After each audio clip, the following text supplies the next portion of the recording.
Good morning, afternoon, or evening, and welcome to the Bloody Disgusting Network.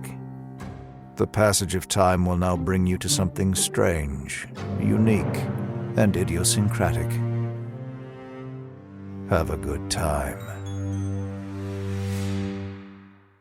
My friendship to all of you precludes my involvement with any one of you. But if you wanna make love, then I do too, and I'll be right there behind you. All in the name of oh, all in the name of oh, all in the name of oh. Greetings, Happy Slappers. It's me, Happy Slappin' Randall, here to welcome you to the Losers Club's Hodges era. No, not Mike Hodges, English screenwriter, film director, playwright, and novelist, but rather Bill Hodges, the dogged, horned-up detective whose shadow runs long over Stephen King's latter-day work. That's right, us losers are cruising up in a Mercedes S-Class, not to run over some average Joes outside of a job fair, but to unpack this 2014 novel, which King himself has described as his first hard-boiled detective book. Before we get into the world of this book and its history and its pound cake, because there's so much pound cake, let's go around and meet everyone. Jen, say hello and tell me, are you a day one Hodges fan? Hey, this is Jen. Happy clapping, Adams, because Holly says that variation later. And I would not say I was a day one Hodges fan, but I was a day one reader. I remember getting this and like reading it on a trip, like a long car ride, and like not being able to put it down. Like just the end of it, it just goes so fast. I was like, I gotta know what's gonna happen. And really enjoying it. Although I will say I have never liked Hodges, and I still don't like Hodges, but I got this for my dad like right after he retired. I'm not sure if he's ever read it, but yeah, you know, I've got a lot of thoughts on Hodges, but I think I've stopped buying people in my family King books because they never read them. Exactly. I know. It's just like, it just hurts you when you keep wanting to ask if they've read it yet. And they keep. My dad's like, just buy me a book about baseball, you know? Which I should buy one of King's books. Yeah, Stephen King has some books about baseball. Amazing. How familiar are you, Jen, with like crime fiction, detective fiction? Is that something that you ever followed extensively? Not really. Like I watched a lot of Law and Order, and that's and then like I like true crime for a while. But yeah, this is really maybe the first crime novel I've ever finished, because I think it's just not really a genre that calls to me. You know, I'm not really a big fan of whodunits either. Although this is not a whodunit, but it just, I don't know. It's never something I've been drawn to. I need somebody to be gruesomely murdered and there to be a ghost. And then I'm happy. You know. Well, I had to bite my tongue because we're not talking about latter books yet. So, that's true. Let's move on. Ashley, say hello and tell me about your experience with Mr. Mercedes. Were you hitting the gas on day one? Hello, this is Ashley Rhett Cassidy. So funny story, and I think I've told it on the show before. I picked up Mr. Mercedes right when it hit paperback, I think. It was right around then. And I read about a third of it, and I put it away. I hated it. I hated it. And then the next year, Stephen King has a new book out, Finders Keepers. And this little lady picks it up and starts reading. And not a spoiler for the next book, but you don't know that it is a Mr. Mercedes novel for quite some time. And all of a sudden it was like, wait, what are they talking about? I remember this car accident. Why do I remember this car accident? How do I remember this weird girl named Holly? And then it was like, holy shit, I'm reading a sequel. That's so funny. And I never went back and read Mr. Mercedes until now. This is my first full read through of Mr. Mercedes, and I definitely liked it more this time. So is Finders Keep? Sorry. Oh, I was just gonna say, did you read End of Watch? I ended up reading the rest of the trilogy and watching the show when it came out. Like, I was a huge fan. I just, for whatever reason, did not hook me the first time I read it, and I put it down. I never. Yeah. How about detective fiction for you? So I've always been a fan of I've read a ton of Harlan Coben and Tammy Hogue, which those aren't really they are detectives solving crimes, but it's definitely not like a hard case crime. Like there's no vibe to it really. They're really easy beach reads. Right. But I never got into, like, growing up, I was never a huge, like, Agatha Christie person. Right. A lot of my friends read Agatha Christie, but No James now I M. feel Cain like- for you? no. But I always went to the, Barnes & Noble, their bargain bin, and they always had, like, copies of Harlan Coben and Tammy Hogue. No offense, guys, you're prolific, but that's where I would pick them all up for $3 and read them in, like, a day. Oh, totally. Rachel, say hello and tell us a little bit about the Mercedes S-Class. Oh boy, yes. Hi, this is Rachel around here, Superman Reeves. And yeah, Mr. Mercedes. I read this. I think it must have been like right when it came out because I remember reading it in the summer. And I liked it. I love detective novels. And if anybody wants to go back and if they feel so inclined to listen to the Colorado Kid episode, I talk a lot about mysteries, novels and crime novels and suspense novels because, yeah, I eat that shit up. Love it. Didn't you say you wrote one too? I wrote one when I was in 7th grade. Very in the line of like Sue Grafton. She does she did the A is for alibi, B is for burglar, the A to Z mysteries. So I was very much into those in middle school, just like, every normal middle school kid. And then, yeah, Mary Higgins Clark. I don't know. I think I got it from my mom, who was also reading a lot of that, read a lot of Agatha Christie. So I was very excited to dive into Mr. Mercedes. And so there's a lot of things I like about it. And I'm sure we're going to get into what's maybe not so great. But this is my 3rd time reading it. And you know what? For what it is, I still have a good time with this. Yeah. I don't have a problem breezing through it. For me, it doesn't necessarily lag or drag or whatever. I still think it's fun. Especially in the summer. It does feel very light.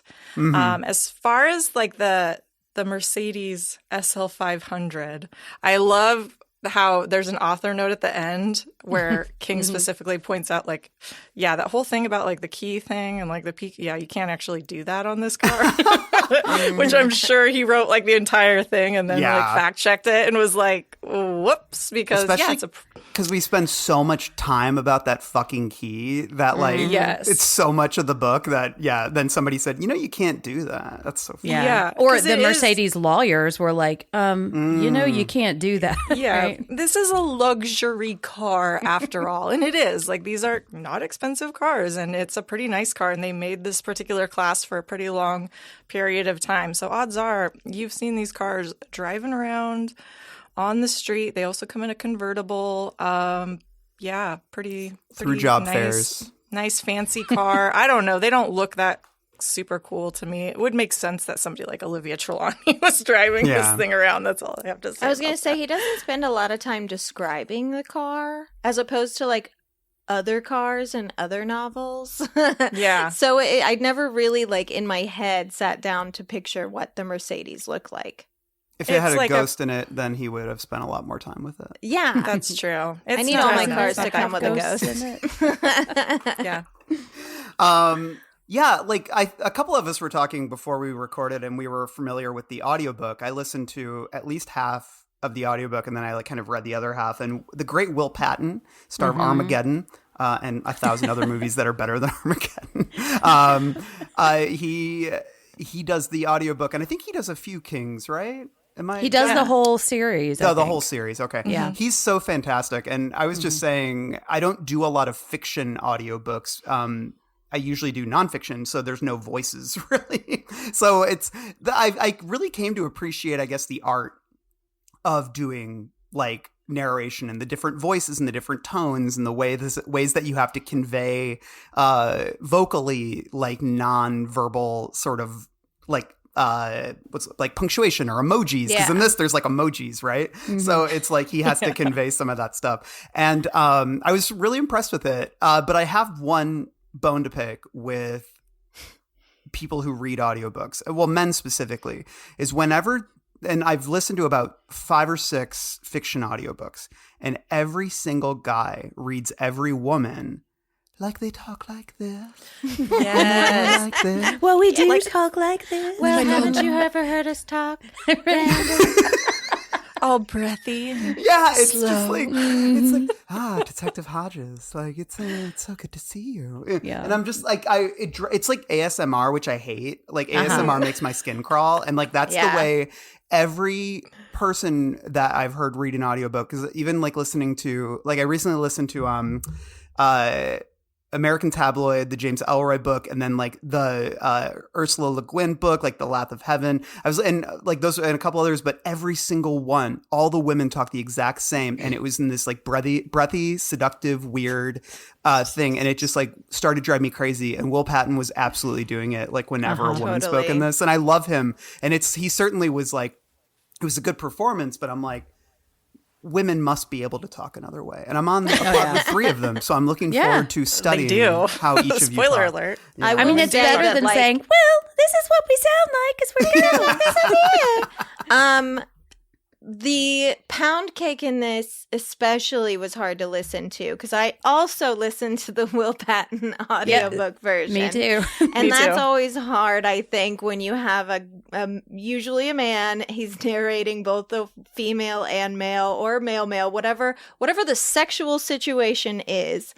It's weird when it's one voice doing both. Oh, yeah. Like, it's hard. You know that's So a rough hold day on. in the booth. Oh, yeah. It's a rough day. Or, a good day in the booth, depending on. So wait, did we all listen to this audiobook? I think so. I think we did. I feel like I am winning, y'all, You in my are. battle to like take over the world with audiobooks. That's very It's validating happening. to me. It's It happening. is. It's definitely, I think getting dogs helped because when I'm walking them, it's like, that's when I listen, and you rack up a lot more minutes than you think, just like knocking it out during walks. Like I realize how much progress I'm making. And I was telling them as well, like I had to do some of it on like 1.5, because I had, tried to finish it. And then you lose some of the nuance and some of the good stuff, but it is a nice option to have. Yeah, So, 1.2 is about my good speed. Yep. Yeah, what I that's listened smart. to it at. Okay, cool. Let's hop into the history in a section we call the Derry Public Library. Excuse me, sir. Do you have Prince Albert in a can? You do? Well, you better let the poor guy out. Tell Mike Hanlon that I had to go, that I had to get cleaned up. Tell him I'll see him tonight. Get out! Last chance, told ya. Get out! Get out! Excuse me. So, Mr. Mercedes was published on June 3rd, 2014. It is the first volume in a trilogy, followed in 2015 by Finders Keepers and End of Watch in 2016. This novel won the 2015 Edgar Award for Best Novel from the Mystery Writers of America and Goodreads Choice Awards for 2014 in the Mystery and Thriller category. It was developed into a TV series in 2017 on the Audience Network. No one watched it because nobody had the Audience Network, but it got 3 seasons anyways because we were in a golden age of television. Well, at least television development, because they just wanted content. So, and I'm glad because I'm glad we got 3 seasons of Mr. Mercedes because I quite like the show. Anyways, And all 3 aired on the Audience Network? I that believe we've never so. heard of? Yeah, because I remember by the time it hit Peacock, the whole series had. Yeah, aired. I think you're right. Yeah. I think you're right. And they sent me a swag box, and Dang. I was kind of bad because I didn't like they wanted an unboxing video, and I only did one take of it, and I was kind of like, because I thought there was just going to be a bunch of junk in it, because every swag box I've gotten is usually pretty shitty, and this one actually had like a Google camera in it and like a copy Whoa. of Finders Keepers, like one of those like security cameras. But I made jokes about how they just want to spy on me and stuff like that, and I don't think they appreciated that. They so They didn't use the footage. I don't think. Yeah, so I don't get I don't get swag boxes anymore, which is kind of a bummer. Okay. But it is what it is. I can't complain. So okay, cool. Small price to pay for your privacy, Yeah, I gave the cam to a friend of mine who has babies because I'm like, well, you'll actually make use of this. I'll just use it to like, spy on my neighbors. Just for the bits. Yeah, just for the bits. My neighbors love a good bit, especially when it's invasive to their privacy. Those are the best bits. Yes. So King first teased this book during a talk at the University of Massachusetts Lowell on December 7th, 2012. There he said he was writing a crime novel about a retired policeman being taunted by a murderer. The following year, he stated that while it was started prior to the Boston Marathon bombings, Mr. Mercedes involves a terrorist plot which is too creepily close for comfort. So yeah, this story was actually inspired by a 2011 incident in Cleveland when a woman drove her car into a crowd gathered at a McDonald's job fair. Luckily only 4 people were injured. Nobody was killed. King told this story in a few different interviews, but here's, and I think he kind of says different stuff each time. So I want to read each one. But actually first, I'm going to read a little bit from the actual story from the Cleveland Plain Dealer. So yeah, 4 people were injured in a melee Tuesday outside the McDonald's restaurant where managers were handing out job applications. Police were called at 1:49 when about a group of women fighting and people being struck by a car. Officers were told that 2 women had arrived at the McDonald's in a silver Infiniti and joined another group of women standing in line to seek employment. An argument turned physical. Then the 2 women got back into their car. The driver opened her door, put the car in reverse, and hit the gas. The door struck 4 people as she drove out of the lot. The driver kept going, but witnesses, blah, blah, blah. So the passenger was a 22-year-old Cleveland woman. She was arrested, and 3 adults and a 17-year-old girl were taken to Metro Health Medical Center with minor injuries. So could have been a lot worse, but still pretty scary, especially because, and we can talk about this a little bit more, but there were around this time, because I remember when the book came out, it did feel eerily prescient because there were several stories about people driving cars into public places, including at South by Southwest, which I believe it happened a year that I was there. I just wasn't in the downtown strip, but somebody drove into the crowd. And I don't think anyone was killed, but I could be wrong. But there was definitely people injured. It's just one of those crimes that it seems like I didn't used to hear a lot about, that I feel like I hear about a lot now. But that might just be the state of our times, which we can talk about later. But yeah, but it's definitely a freaky story. So here's some different ways that King talked about it. He said to the LA Times, "I was coming from Florida to Maine, and I stopped for the night at a motel in South Carolina, and there was a story on TV about a woman who got pissed at her boyfriend, and he was applying for a job at McDonald's. This was during the economic downturn. She drove her car into a whole crowd of people to get him, and then reversed and ran over a whole bunch more. I said that this would be terrific. And what if you have this ex-cop, and the guy who did it kills a lot of people and starts to torment him, starts to tease him? And then I thought to myself, this isn't what you do. This is a detective novel. This is not what you do. And then I thought, really? Are you going to, after all these years and all the work you've done, not write something you want to write because it's a different genre?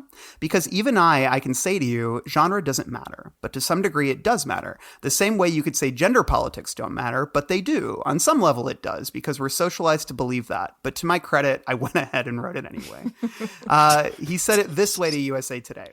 I had this discussion with myself. Wait a minute, you're in your 60s now. You're doing okay financially. That's an understatement. It isn't like you need to write a certain kind of story in order to feed your family. Are you going to do this? Or are you going to punk out and be gutless? And then he said to Rolling Stone, well, I have a drive to succeed. I have a drive to want to please people, as many people as possible. But that ends at a certain point where you say, I'm not going to sell out and write this one particular kind of thing. I had a real argument with myself about Mr. Mercedes, which is basically a straight suspense novel. I had to sit down and have a discussion with myself and say, do you want to do what your heart is telling you should do? Or do you want to do what people expect? Because if you only want to write what people expect, what the fuck did you do all this for? Why don't you write what you want to write? So I wanted to ask you all, why do you think he was so anxious about this story in particular? Because Rachel, you mentioned this earlier, he kind of branched into this world of crime fiction, publishing a few novels in the years leading up to this, The Colorado Kid and Joyland, with an imprint called Hard Case Crime. So why do you think this one was so different? Why do you think he had anxiety with this one and not the others? Jen, what do you think? Or go ahead. Oh, I think part of it you just said, like the hard case crime, like it was under that label a little bit. So I think that kind of gave him an excuse, like, oh yeah, it's I wrote it, it's got my name on it, it's not a Bachman book, but it's under the hard case crime. Like it's kind of a little bit of a buffer, but this, I mean, it's just a Stephen King novel. So I think that's like maybe a little bit of it. Also just the fact that it is a detective novel. There is a detective at the heart of it, one core character. And for some, like, I don't know. I mean, Stephen, it's interesting to think of him being anxious about this because it's like, dude, you kind of know what you're doing. Yeah. Like, you should trust yourself a little bit. But it's, also like kind of cute. Like everybody gets imposter syndrome. And we know how much he loves shows like Bosch and has such a good regard for some of these other writers of detective novels and stuff. So I think he was probably just a little anxious about creating an actual character like that could go on to spawn other novels rather than just kind of a one-off where it's like, okay, that's one and done, close the book and we're done with that character. Yeah. Having to flesh out that detective part of it a little bit more. Jen, what do you think?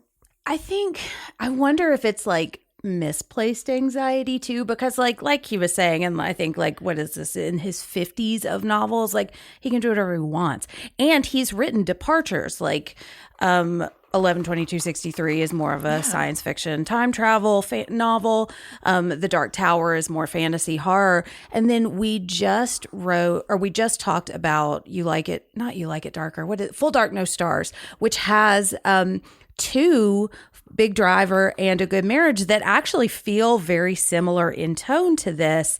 And I think we talked about it on the episode, like when you're reading A Good Marriage and the old detective comes to the door, you can kind of feel him working out this idea in his head.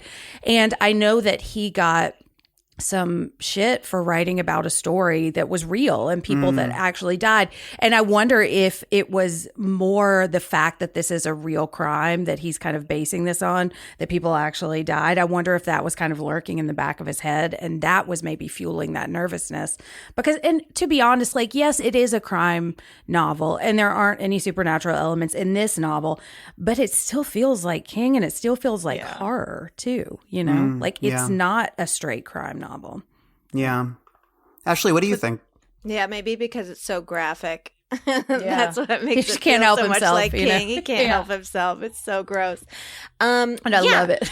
It could be because he wrote Joyland and Colorado Kid under hard case crime novels that he was so anxious about this one because, would his fan base accept it? Yeah, would they accept it? Why would they be like, why didn't you just release this as hard case crime? I wouldn't have read it if I knew it was just a, straight up detective novel. And I even remember, well, it's hard to pinpoint exactly what I hated about it the first time that I read it. Because like, as I was listening this time, I was trying to figure out where I left off. It's impossible because I've read the other books and I saw the series, so who knows? But it could be the fact that I was waiting for that sort of mystical, paranormal element, supernatural element to enter, and it never did.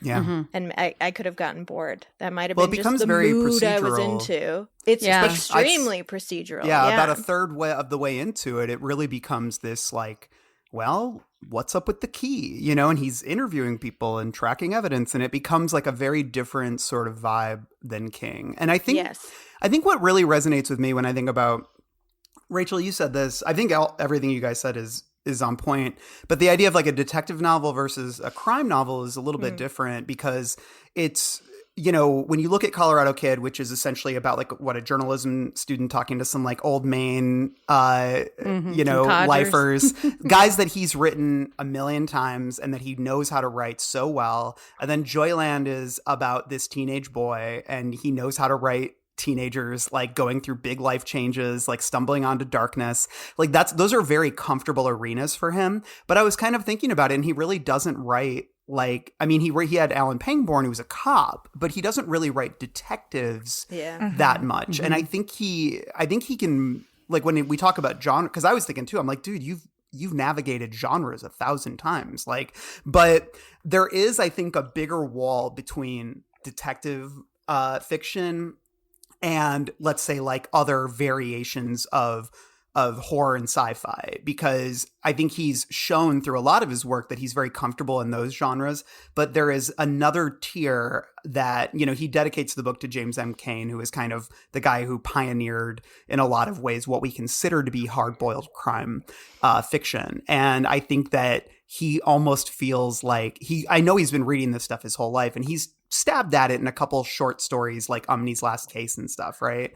And so it's like I feel like he's always seen himself as a tourist in that world, and to actually build a whole book around a detective is probably extremely daunting for him, because you guys have mentioned he loves this genre and he admires those writers. Yeah. Make it original, feel original. Like, I'm sure he's just like, wait, is this my idea? Am I pulling it from something else, to make sure it's not just super derivative? I think, you know, he's got to be hyper aware so he doesn't release it. And then people are like, oh, yeah, this is just pulled from all these other classic things, because we're, you know, we're all products of what we love and what we make. And sometimes it's hard to separate, like, wait, what was my idea and what am I just inspired by and drawing inspiration from? And especially in this genre, like that's got to be so hard to set. And so he's like, well, I'll put a car in it. Like, right, exactly. I know how to kill like, with that's cars. mine. I'm comfortable there. Jen, what were you going to say? Yeah. Well, I also think, like, we know now with hindsight that this was the beginning of a new phase for him, not just because he's going to write 6 novels in this world, but I wonder if it's this thing that has been kind of lurking in the back of his mind all this time. He's loved these types of novels, but he's always kind of held himself back. And now there's like, he's kind of feeling like, if I open the floodgates, I'm going to go all the way. Like, it's not just going to be a novella. It's not just going to be a short story. I'm going to do it. And so that's a little bit more hesitancy. I also like, it feels like the character might maybe hit a little close to home too. Like I was I was saying I gave it to my dad, and I think part of the reason he didn't read it is because it's about a guy in retirement trying to figure out what he's going to do.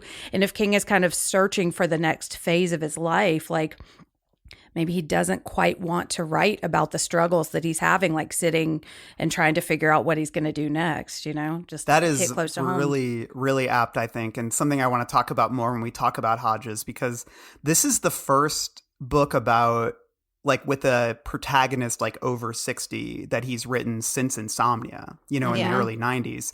And he's, you know, he was getting up to around that age at that time. And so it's, you can see his own anxieties about age creeping out through the character as well. So we'll talk more about that in a bit, but I think that's a really smart observation. Cool. So let's move on.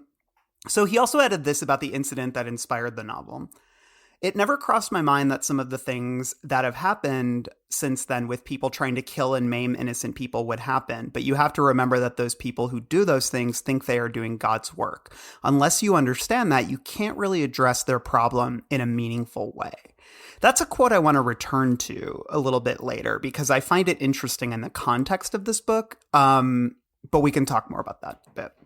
And then just, he had some kind of overall thoughts on detective crime fiction when speaking to USA Today. He said, I've read detective novels my whole life, and I say that without a shred of guilt, starting with Agatha Christie when I was 12 years old. The way I handled it was to go back to Hitchcock, where you really know everything and the characters don't know anything. It's not a whodunit. It's this game of wits with life and death stakes we get to see from both sides. And I guess, I don't know, maybe I asked this question a little bit later in our outline, but I'm curious. I guess I'll ask now. Do you wish it was a whodunit, or do you like the cat and mouse quality? Like, I like it. Yeah? Yeah, I like it.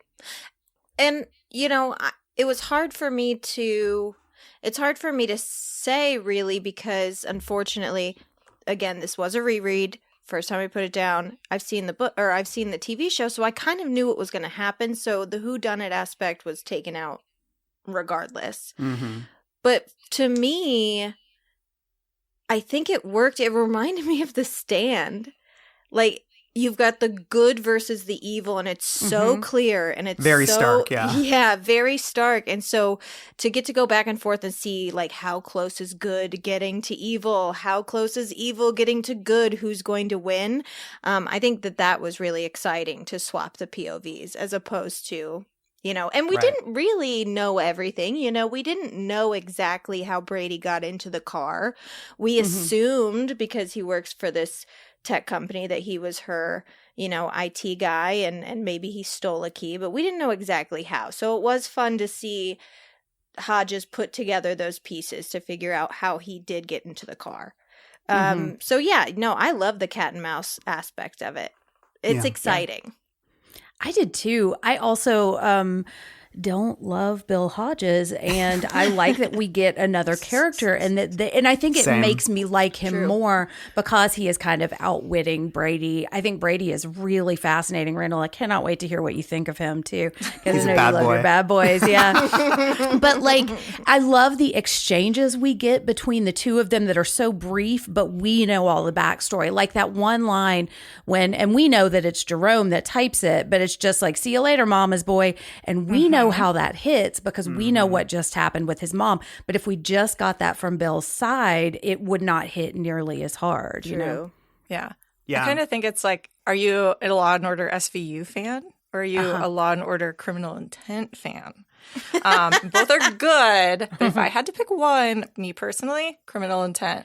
So, I know that's a bit of now, a why? take. Because I haven't watched Criminal Intent. Do you get more of the villains? Haven't? Oh, yeah, that's the whole thing. You're seeing, like, yes, you get, like, Vincent D'Onofrio doing his, like, tortured detective thing, but you also, it's exactly like this. Like, you get to see, who's doing it, and it's them finding him. So you get to see it just like this, and I think that also there's admittedly, something a little sick about knowing who the villain is and wanting to know what they're up to, what they're thinking, how their mind works. It's what attracts a lot of us to true crime a little bit, just like why, how does that, what's going on in your mind? And so, it pulls the curtain back on a little bit of the mystery, but sure. I still enjoy the process. It's not, April Wolf always said this on her podcast. It's not, what happens in a movie that makes it worth watching, but how it happens. And we don't have all the pieces. So it's fun to kind of see like, okay, how is this all going to come together? It's going to come to a head somehow, but how and how and where. Yeah. And also, like, how's he going to wiggle himself out of this one? Like, when Hodges does get close, and you're wondering how close is he going to get? Although it does end up being frustrating then in other moments when, like... Yeah. When they found the email and they were like, oh, duh, we should have checked the email. And I was like, you didn't check the email. What am I doing here? What am I doing here? Yeah. Didn't check the email. Yeah, but I wonder, like, and there are moments where you feel like he is kind of intentionally holding some things back to 100%. Remain balanced. There are moments like that in Holly and like actually throughout the series. But like I'm thinking back to Gerald's game too, where it's been Mr. Moonlight this whole time and we have no idea who this person is. And then at the very end, we have like 10 pages of, hey, this guy is really fucked up. He did all this crazy shit, which I really enjoy because I feel like that is one of my favorite King novels. But I feel like here it would have been way too much for us to catch up with, too much exposition, too much like disturbing shit all at once. So I like the way it's spaced out. Well, that's the thing is King clearly really wanted to write Brady, right? Yeah. Like he didn't want to withhold Brady from us because I think that's the character he's having the most fun with in this book. And I think fun is a key aspect, which we'll talk about. But he's, I think Brady's so interesting, but also like a mess in a lot of different ways, but like a fun mess. So, yeah, I think that King really enjoyed writing him. And so, because, he loves to write his bad boys. And I think if he did like the whodunit, he doesn't have that opportunity as much. I will say personally, I think I prefer whodunits overall. That's usually what that makes when I do read crime fiction and detective fiction, which is not in the massive rotation for me, but I do read it relatively often.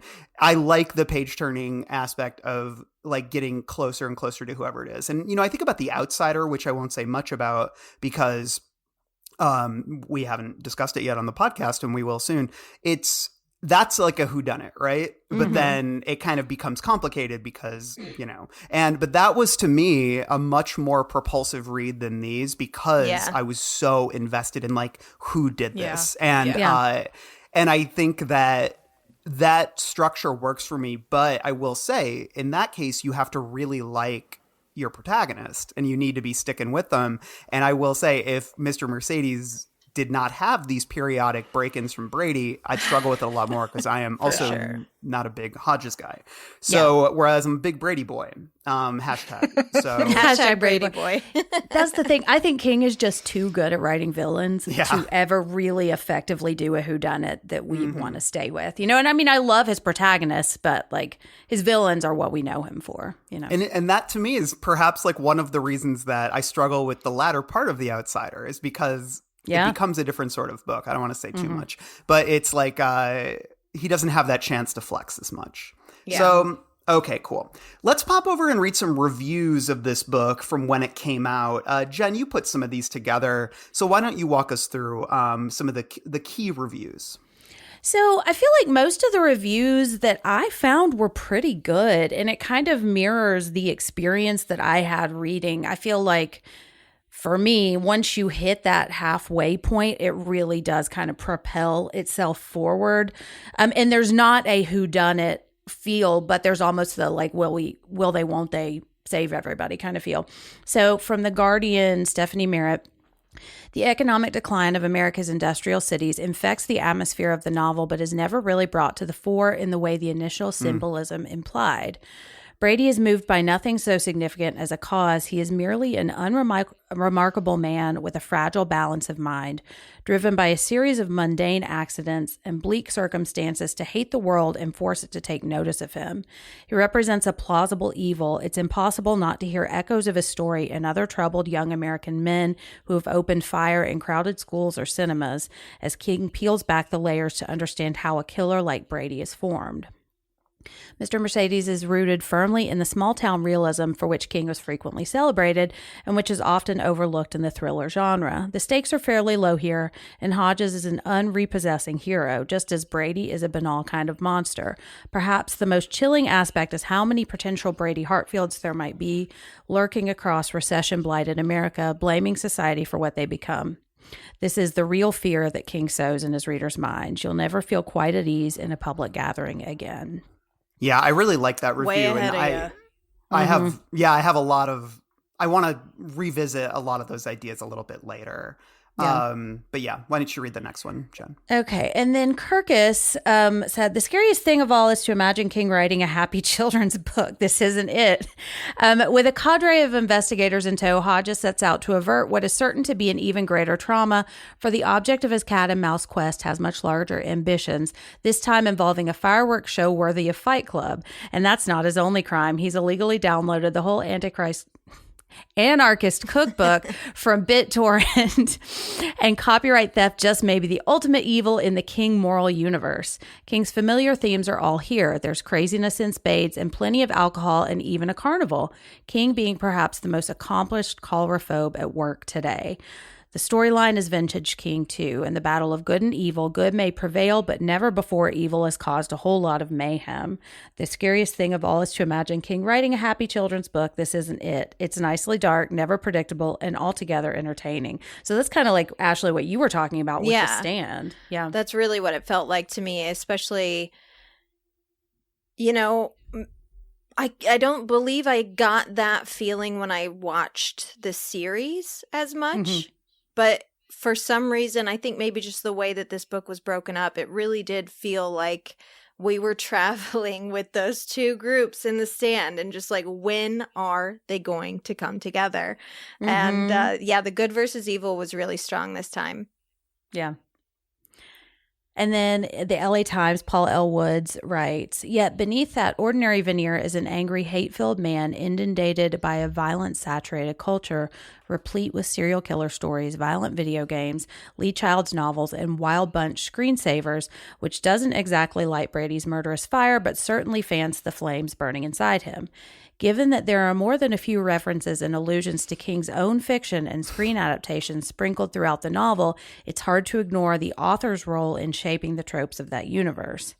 That said, King's richly layered, technologically savvy story that illuminates Mr. Mercedes, his evil deeds, and even more monstrous plan is uncomfortable yet riveting to read. Alternating between Hodges and Brady's points of view sets the stage for a creepy, ripped from the headlines climax, a showdown between good and evil that characterizes the best of King's work regardless of genre. And without spoiling the fun of reading this excellent addition to King's growing list of mystery thriller titles, there's even a small hint that the Mr. Mercedes show may go on. A scary thought indeed. Just you wait. And we know it will. And then one last one I found. USA Today, Brian Truitt writes, with an accidental gumshoe and a freaky serial killer, Stephen King's new novel, Mr. Mercedes, takes the old detective genre in an excellent modern direction. Brady Hartsfield is a weird dude with mommy issues hiding in plain sight, is both an IT specialist and the ice cream man, watching Hodges from afar, but also working on a new plan to maim and kill thousands. He offers a fascinating look at what makes a serial killer in a post-9/11 context and is exceedingly worthy to be in King's vast menagerie of malevolence. This could be a Twisted Metal prequel. Have we thought of that? He's the clown. Is it the clown that drives the ice cream truck? Uh-huh. Yeah. And he wears a clown Twisty? mask. No, not Twisty. What That's the hell's Twisty's, his name? Twisty's American Horror Story. What That's the right, hell's yep. the clown's name? And that's going to drive I've me not seen Twisted Metal, but I'm going to watch it now. Well, I never watched the show. You got to play the game. It's classic. Twisted PS1. Metal 2 okay. rules. I always To played this as the day. monster truck. The guy who's like a monster You truck. know what? Here's the thing. I always played as the cop, and I'm really disappointed in myself now. You buzzkill. So there was one other review I found that I feel like all those are pretty positive, and I certainly don't hate this book, but I think I'm a little bit more, when I read this review, it's actually from my alma mater, the AV Club, back in 2014, they published this. And this one, I think, speaks more to my experience with it. Tasha Robinson writes, like so many of Stephen King's novels, Mr. Mercedes has a collection of laughably creaky old tropes at the center, including a serial killer who can't stop baiting a cop to come find him, and a young, attractive divorcee who can't stop boffing the much older, out-of-shape private investigator she's hired. For most writers, a lot of business in this novel would read like the author picked up most of this plot via a half-hearted stop at Senior Lazy's bargain cliché bin. Wow. But King handles tired ideas the way he always has, with an obscuring cloud of grounded personal detail and a familiar machine gun prose style. At this point, his writing style feels as specific, idiosyncratic, familiar, and comfortable as a Woody Allen credit sequence or a Star Wars opening crawl. And it prompts the same kind of divided reactions, providing a tidy line of demarcation between King fans and non-fans. And then it goes on to say that it opens with its best sequence, which I also agree with. Mm-hmm. So they go to say, but even when he's being surprising, he's also bringing in predictable Kingisms, including an internet-savvy black teenager who for some reason loves to speak in a Yas Massa Southern slave patois, a classic woman in refrigerator setup, and that aforementioned divorcee who's all too eager to hop in bed with Hodges. She at least makes herself plausible by coherently explaining her reasoning, in the process taking some steps toward becoming a person who makes actual choices for herself, not just a cutout character following a well-worn path. But she never entirely shakes the impression that her character's name in the first draft was standard revitalizing love interest. And I think that review to me, it just speaks a little bit more, I think, to my frustrations with the book. Totally. But I do think these reviews are pretty spot on because there's so much really interesting cultural context and historical context that I think goes into the creation of this one. Yeah. So on that note, let's head into the hook. Ah, yes. Don't you see? Don't you see how clear it all is? Not only can you see the future, I can change it. You can change it, exactly. Here in the hook, we talk about the themes, the ideas, the big picture, and what this book is really about.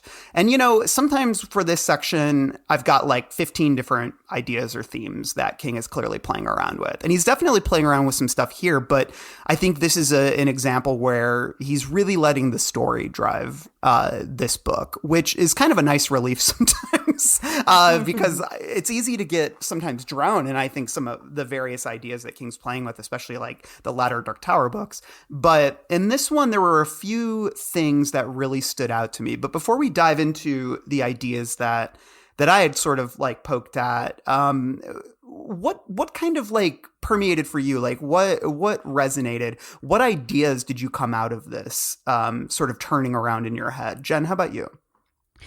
Well, as I was thinking about, like, whenever I think about King describing evil, I always think of Father Callahan and Salem's Lot, talking about capital evil, capital E and little lowercase evil, like the big and the small, the minute. And I feel like this novel is very much like small e evil, like meaningless. And when I think about the three words that Brady uses for his computers, it's control, it's chaos, and it's darkness. And it's like, that's what the little evil is. And it's not about anything bigger than that. It's just some frustrated guy who doesn't get what he wants or has like a myriad of problems, and he just wants control and he just wants to cause chaos, and we are all caught up in it.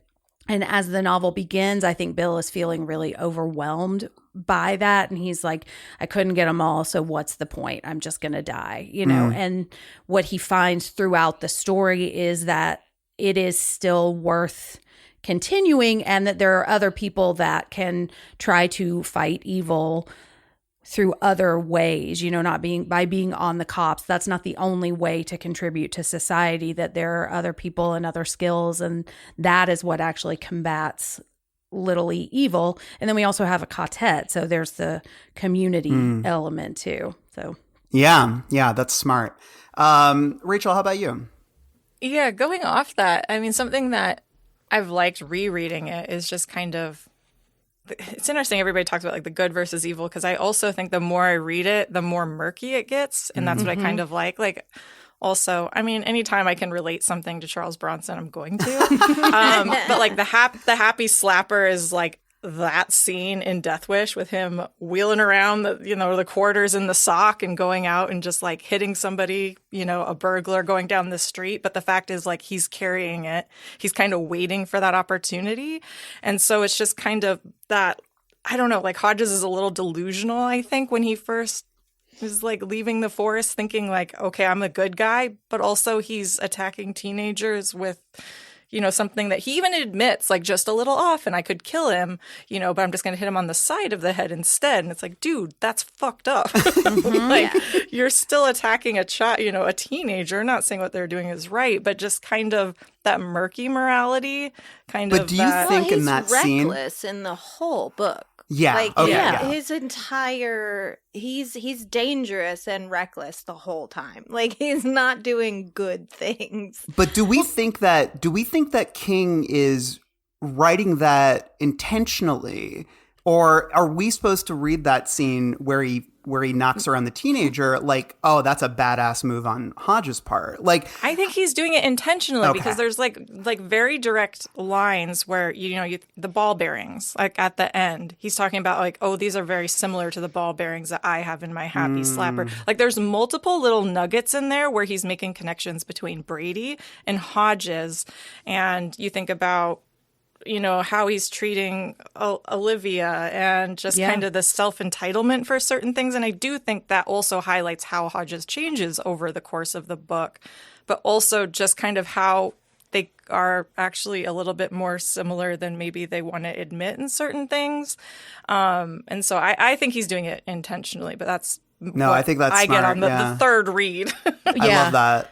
Well, and I think I'm on my fourth read too, so I definitely am starting to pick that stuff up. I think that might have been a second edit change too, because I feel like, you know, we talked earlier about Hodges kind of feeling like a proxy for King in a lot of ways, and I feel like the first round it might have been kind of a badass move. Yeah, these teens are near me; they're gonna step on my lawn. And then as he got to the end and he realized, oh, the ball bearings, you know, he got to that scene, then on the second rewrite or the second draft through, he kind of started to weave those parallels in. There's also a moment where I think he realizes Holly is more than he thought, which I want to talk about later. But Yeah. I think you can kind of see King evaluating himself and evaluating the attitudes of his generation kind of as he's writing this, Yeah, I definitely got like Seven vibes at the end, Yeah. where it's like he still sees the world as a vile cesspool of meaningless violence, but one worth saving. Like he has found meaning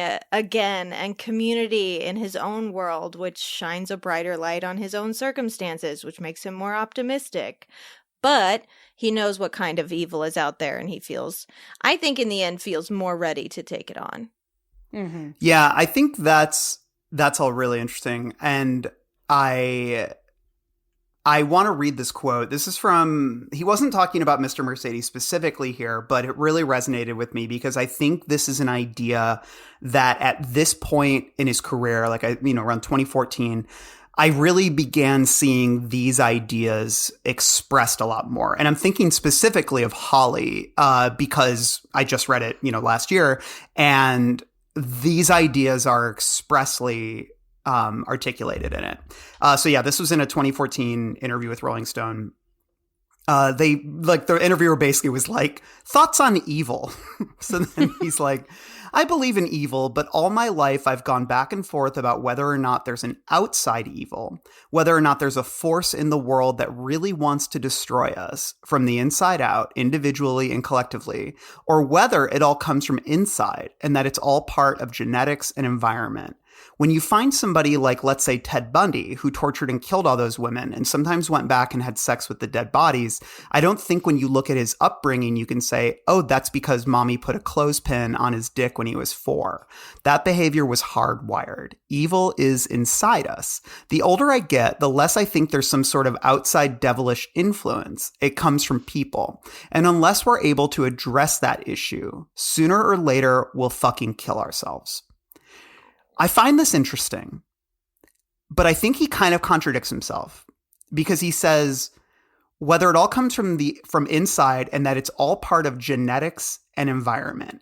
Genetics I get, but he dispels his use of environment a few sentences later where he says, you can't look at his upbringing and say, mommy put a clothespin on his dick when he was 4. He's saying that what his mom did to him doesn't matter. That behavior was hardwired. Evil is inside us. And so that's like where the genetics aspect comes in. And I'm so drawn to this idea or these ideas. And I think King has explored them his whole career. You mentioned The Stand. The Stand is one of those books that I talked about this extensively in our coverage is, the question is who has the dreams, right? Like who chooses what dream you get? Who chooses the dream? Like, is God choosing that? Yeah. It's like, like, why do you get to see Mother Abigail and I don't? And I think that is a question that he wasn't quite prepared to explore when he wrote The Stand because he was still pretty young. Although I think it's wonderful what he does in it. But I think this is like a lifelong thing that he's been struggling with. And so I'm drawn to these notions of an outside evil, which he doesn't articulate like what that is. He says like a devilish outside presence, and then this idea that certain people are just born bad. And there are several quotes in the book that sort of support that. I had one too from the book. Yeah. Do you have it handy? Yeah, page 43 is when Hodges first reads the letter from Mr. Mercedes. And it says, Hodges has read there are wells in Iceland so deep you can drop a stone down them and never hear the splash. He thinks some human souls are like that. Yeah, it's almost as if like, and I always think this as well, not necessarily sociopaths, maybe Ted Bundy, but it's almost as if some people were born without a soul. Like they're just animal. You know what I mean? Yeah. And the thing is, these ideas are explicitly discussed. Have you guys all read Holly or just Jen? Not yet. Okay. I read it. Yeah, these ideas are things that Holly very explicitly says that some people are kind of just evil. And I really struggle with that personally. Like that has no bearing on my enjoyment of the book, but it's like I think that these are things that King is struggling with, is where I think it's a very normal reaction for people to have, and Lord knows it's one I've had, where you see such horrible, like such cruelty, the longer you live, you see more and more instances of stuff like this, and you start to lose faith in humanity as a whole. And I think one of the big struggles of life is not losing that faith. Mm-hmm. But I think everything in me, every moral fiber of my body, tells me not to just assume that certain people are beyond saving, or that people were just born bad. Mm-hmm. But I'm always reckoning with that personally. And I like the way that this book caused me to sort of bristle at that characterization. I don't like that idea that some people are just empty inside. I think I want to give humanity more credit than that, because I think that as a country, especially these days, we're so divided that we can become so we reduce. Yeah, we reduce the people that we find repulsive to one-dimensional beings, and I think that that's a very common thing these days. And if I had a big struggle with Holly, and Jen, you know this because you were on the episode with me, it's I felt like that book was leaning too far into that binary. Yeah. Whereas I've always felt like there's shades with King's characters. And the thing is, I see the steps that he's taking towards that, but I really like the way that he explores it here, because like you said earlier, Rachel, I do think that there is this intertwining of Hodges and Brady that is really compelling. And Brady also is not a one-dimensional character, although he's almost like a 10-dimensional character, because there's too much going on. But but I don't know. I think these are just the things that really resonated with me. Jen, what were you going to say? Well, I was just thinking, King has always written about outside evil, coming in on us. If I think about The Shining, that is exactly. I thought about The Shining too. Yeah, about a flawed character who really wants to be good, but has been born with the capacity for bad. And a lot of that has to do with addiction too. And it's because of this outside influence. And I think, we also see that with Harold Lauder, who feels like Brady in so many ways, even down to the fact that they both have shoeboxes full of explosives and they're sitting at desks at certain points. But they needed that catalyzing sort of outside presence to ignite the darkness. Right. And so here it's what if there is no outside catalyst? What if just opportunity is the catalyst? Or what if tragedy? Or what if circumstance is the catalyst? What then? And that's where I think the word chaos comes in, Here's where it gets confused, in my opinion, because I agree with you. There is this, because I kept joking. I was like, Brady is the Joker. He's Jocker. Yeah, he's Jocker. He's absolutely Jocker. He Jocker. And he jocks. He just wants he jocks. He just wants chaos, right? And this came out a couple years after, not too long after Dark Knight, right? Mm-hmm. And so I think some of these ideas were being memed and were kind of in the cultural conversation. And I think Brady is King's little Jocker. And so Little Jocker with an L. Little Jocker. Yeah. But that was the thing about the Jocker, is that the movie is so resistant. The Dark Knight, I'm speaking of, is so resistant and laughs at you for wanting an answer for why he's the way he is, right? He tells these stories, these traumatic stories from his background, but they're just jokes, right? He's just fucking around, which is why the character is so fun and well acted and well done, because they have no desire to explain why he is the way he is. He just loves chaos. And so there is an element of that to Brady, but King can't write a character like that, really, because he's too interested in humanity and messy humanity. So this character suddenly gets 10 different reasons for why he's so fucked up. But it's not just the fact that his mother molests him and has for many, many years, or that his brother died under horrific traumatic circumstances, or that, his father abandoned their family, or I can't remember actually what happened to his dad, but he's not around. Electrocuted. Yeah. It's tragedy porn at a certain point. Right. There's so much tragedy in his life. And I want to talk more about that when we talk about him, but it's and then King spent, and that Guardian review mentioned this, because this is so interesting to me, was there are so many early indicators of the struggles that people are facing in in like society at this time. So this is set in 2009. It opened, or at least like the accident was in 2009. That opens the book, and it opens on a job fair. Literally, like poor people being run over by a rich person's car outside a job fair. Like it's a very apt and like blunt force metaphor, and I love it. Subtlety is for cowards, but like so. Janice, and then there's this woman, Janice, she says her parents are underwater with their house in Vermont. They can't afford the payments. Like, they talk about the local papers. 2 of them are gone. The 3rd is on life support. They talk about like various forms of media. Like this is little, but it's like DVDs all being 50% off. It's like just everything is changing, right? Like, there's a remark, I believe in the letter, about how kids like these days like torture and dismemberment. There's all these complaints about the housing market. He criticizes Brian Williams, the anchor.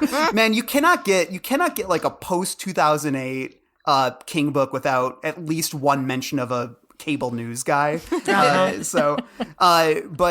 they talk about the whole world is falling apart. Like that's the language that's being used. And I was like, okay, so is Brady a result of that? And but then he has also this other tragedy in his life, and then there's all this like, and this is I think where there's so much going on with him. He also just seems like a cuckoo bird. I was gonna like, say totally he would have killed. rails. He would have found a reason to kill. Yeah. So I feel like Brady is kind of a confused character, and I want to, maybe we can elaborate that on more in Heroes and Villains, but because I feel like King wanted to say so many different things, and I don't think that makes him not a good character. Like, I don't think that all of these competing ideas are necessarily at each other's throats. It's just that I found myself being yanked in different directions as I was reading this, you know? And then that Guardian review also says, like, that early symbolism of the job fair and the Mercedes and all these things, it kind of goes by the wayside. And that bums me out because I was really interested in that approach to it. Same, but this was a novel that definitely feels like he let it take him wherever it was going to go. Like Totally. he had no plan, it almost seemed like. And I don't mean that in a bad way, but I just mean, you know, Holly, this huge character in this book. I can't think of another book where a character like that was introduced so far into it felt like close to the end, close to the climax of the book, that this character she was really takes it over in the latter half. She takes it over, and it really felt like King wrote her in, and then she was just like, come on. Like, you're along for the ride. So yeah, from the get-go, it almost feels like he didn't know where this was going, but that makes it kind of exciting to read, because how could we possibly know where it was going? Yeah. And if I compare this to End of Watch, which does not feel that way. It feels like it is going towards a specific conclusion, which I won't say anything about because we're not there yet. I enjoyed Mr. Mercedes way more than I enjoy End of Watch, because it does feel like, it's like, yeah, we're finding the story out as King is, you know. Also, Sadie is the only other character I think I can think of who comes in so late and then just like explodes and takes over. But we talked about that. We were like, who else has he really done that with? It feels like King like really kind of falls in love with her. I do think what I like about kind of that kind of, I don't know, steering off that path of like all of these outside economic and cultural, societal, issues maybe affecting something, is the fact that it's almost scarier just to think that like, yeah, all this shit's going on in the world, but honestly, this was just going to happen anyways. Yeah. And just kind of like, you just need that spark, and that spark could have come from anywhere.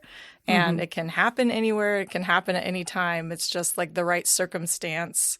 And it could be anything. It could be any of those circumstances. It doesn't necessarily like, oh, the world made him. Yeah, maybe. But also, it's just like that could have just happened anyway. Yeah, and also it's like a perfect storm, you know? It's like... Absolutely. Yeah. I think about Richard Ramirez, who did not stand a fucking chance. Like, when his mother was pregnant with him, she was working in a factory that was pumping poison. It was like a shoe factory that was pumping poison into her before he's even born. And then before he's 3, he has a traumatic brain injury. And then he sees people die in front of him before he's even 15 years old. He's sexually abused. He did not stand a chance. Does that mean he shouldn't be punished for his crimes? No. But this is the life that some people lead. Like, some people's dads are electrocuted and their moms do sexually abuse them. And it is like their life is just tragedy after tragedy. And some people snap. Yeah. Well, and he also mentions Son of Sam multiple times, True. and it's just kind of like you're a victim of convenience. Like so many, of his victims totally. where it was like, oh, they were just there. They were there, And that's yeah. kind of the same thing with how, Brady and Hodges' paths just happened to cross because, he just happened to be the detective working that case and that kind of thing. Those random chance, yeah. Which I agree, I think is almost scarier in a lot of ways. And I think in 2008 or right after 2008, even though, losing a job is not the same thing as being the victim of sexual abuse or like losing your father. But like, I remember like my dad lost his job then, and it was a job he'd had since I was in like elementary school. And it feels like the end of the world. It feels like everything is falling apart. And it feels really scary. And I feel like we got so many like young men coming out of this time period, not just because of the 2008 recession, but like Brady feels really familiar right now. And it almost makes it scarier to read him now 100%. than it did then. Yeah. Like, I don't know if he doesn't quite feel like an incel because he doesn't seem. I was going to ask. I want to talk about that in the Heroes and Villains. lexicon. Incel. I don't remember. Was that in the lexicon at the time? I think maybe it was, but it wasn't popular. Yeah. It wasn't used in common parlance. But I will say, like, I think all of this matters. Like, I think, and I'm not, like, when I say that, I think the symbolic nature of it fades away. It does, but that doesn't mean its presence in the story doesn't matter. And, like, I want to talk about that when we get to, when we talk about Brady specifically, just because I think, like, you use the word apocalypse, or like end of the world, Jen. Mm-hmm. And isn't Brady's one of his words like apocalypse?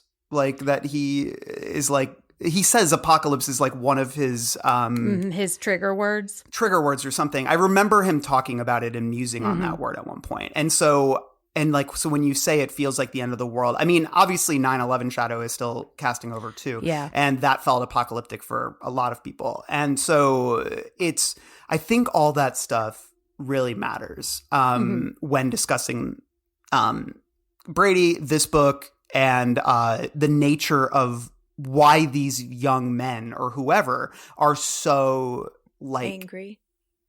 Yeah, angry and what's the word I'm looking for? Like numb against like, and just want chaos to some degree, chaos and control. It's not an accident he has the Wild Bunch and stuff on his as his screensaver.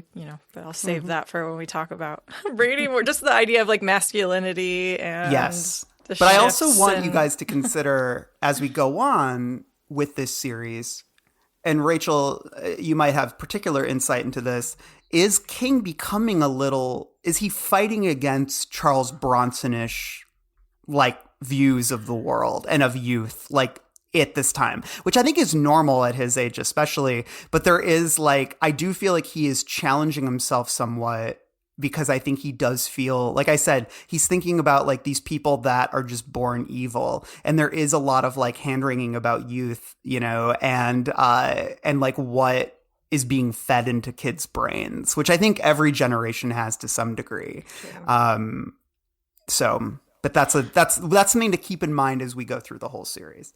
And on that note, I know we were about to move on, but I just want to mention, like the review pointed out too, this is a world, the Hodges trilogy exists in a world where Stephen King is a thing. There are later books that talk about Carrie. And so I think he is thinking, have I contributed to this? Like, have I created the kind of violence like how many books has he written about a killer car, So I do think he's considering really this self, I hadn't even thought about it that way. But yeah, there are some interesting things. The last thing I'll say about this is he talks about bum fights. Yeah. Like Hodges muses on bum fights for a while. And that's where I'm like, I really get the Bronson-ish aspect, because I will say though, there is nothing more dispiriting in the world. Because like I had this, when I learned what bum fights were, like back in, it was probably around the time this came out, if not a couple of years before, that was one of the most like, that is so deeply violently cruel. You know what I mean? Yeah. Like that is the worst of humanity in so many ways. And so it makes sense to me that that would be like, even though it sounds a little silly on its face, the fact that Hodges talks about it, that's something that I crank about too. You know what I mean? Like it makes me into a crank is when I think about that kind of thing. So I just want to point that out because I think, because he talks about it in the same breath as like Jerry Springer, which to me is kind of like, all right, I think we're past that moment. But I think he's taking a step from Jerry Springer to bum fights, which if you're being honest, like it's not that big of a step. No. And so because it's exploitation of vulnerable communities. Yeah. I feel like he really is just kind of exploring, testing the waters of evil being a spectrum. And, you know, it doesn't take much to shift from, you know, one little section to another. But then what's to stop you from going to the next, to the next, to the next? Well, kind and of just like, look at Brady's arc. You know, it wasn't enough. Like that massacre, like he wants to go blow up a concert, which, you know, it was like what, that Ariana Grande bomb happened like a couple years after this book came out. So, okay, let's talk about a couple other just themes briefly. I talked about second chances and reinvention. I think like Hodges and Holly are both given second chances after accepting, like the both of them had kind of accepted what their future was. Yeah. Right. Like Hodges is like, I'm just going to watch TV and I'll kind of like fade into nothingness and maybe I'll kill myself. Yeah. And then Holly is was like, I'll live with my mom for the rest of my life until she dies. And then who knows who's going to take care of me then. And I think that really dovetails with the idea of hopelessness. Like, if we live in a culture of hopelessness, like, what's the point of going on? Or, you know, how can, like, I make people care or notice about me anymore? Like, my future is already carved out. And I think that, like you said, Jen, there's like a katet that's formed because it is like coming together as a community to do something positive is like attainable for anyone, you know? Yeah. Right. Yeah. Yeah. I have really grown to love Holly over all of the books that we've written. And Rachel and I did a character corner last year, I think, with Dan. And I don't know. I feel like I'm a Holly stan. She's not my favorite character at all by any means, but I really love the fact that she does find a second chance and that you can feel her growing with King. You can feel King giving her a second chance. I don't care so much about Hodges' second chance because of just, I don't know. We'll talk about him in a minute. But well, I really love the aspect of Holly's growth in this book. Well, I'll say I'm not a huge Holly fan, as anyone who's listened to our Holly episode knows, but I will say going back to the origins made me like her, like, or at least feel a little bit more like affection for her. And because you see sort of the journey, right? You see how far, because since I've read Holly, you see how far she's come. You can see kind of why King likes her so much. And that's actually why I haven't read Holly yet, is because I knew that we were coming up on Mr. Mercedes, and I was like, I want to start from the beginning and reread all my Hollies. I think that's smart. Holly. Yeah. Because even this time, I was like, Holly's 45? Well, yeah. Because well, yeah, and all of my most recent Holly visitations have been on film, and no one casts her as 45. No. They cast her as much younger, like mid-20s. Yeah, and so that was my image of Holly for a long time, because I didn't finish this one, so like I had no idea she was a 45-year-old. Jen, did you even got to Holly before you stopped reading? Probably not, right?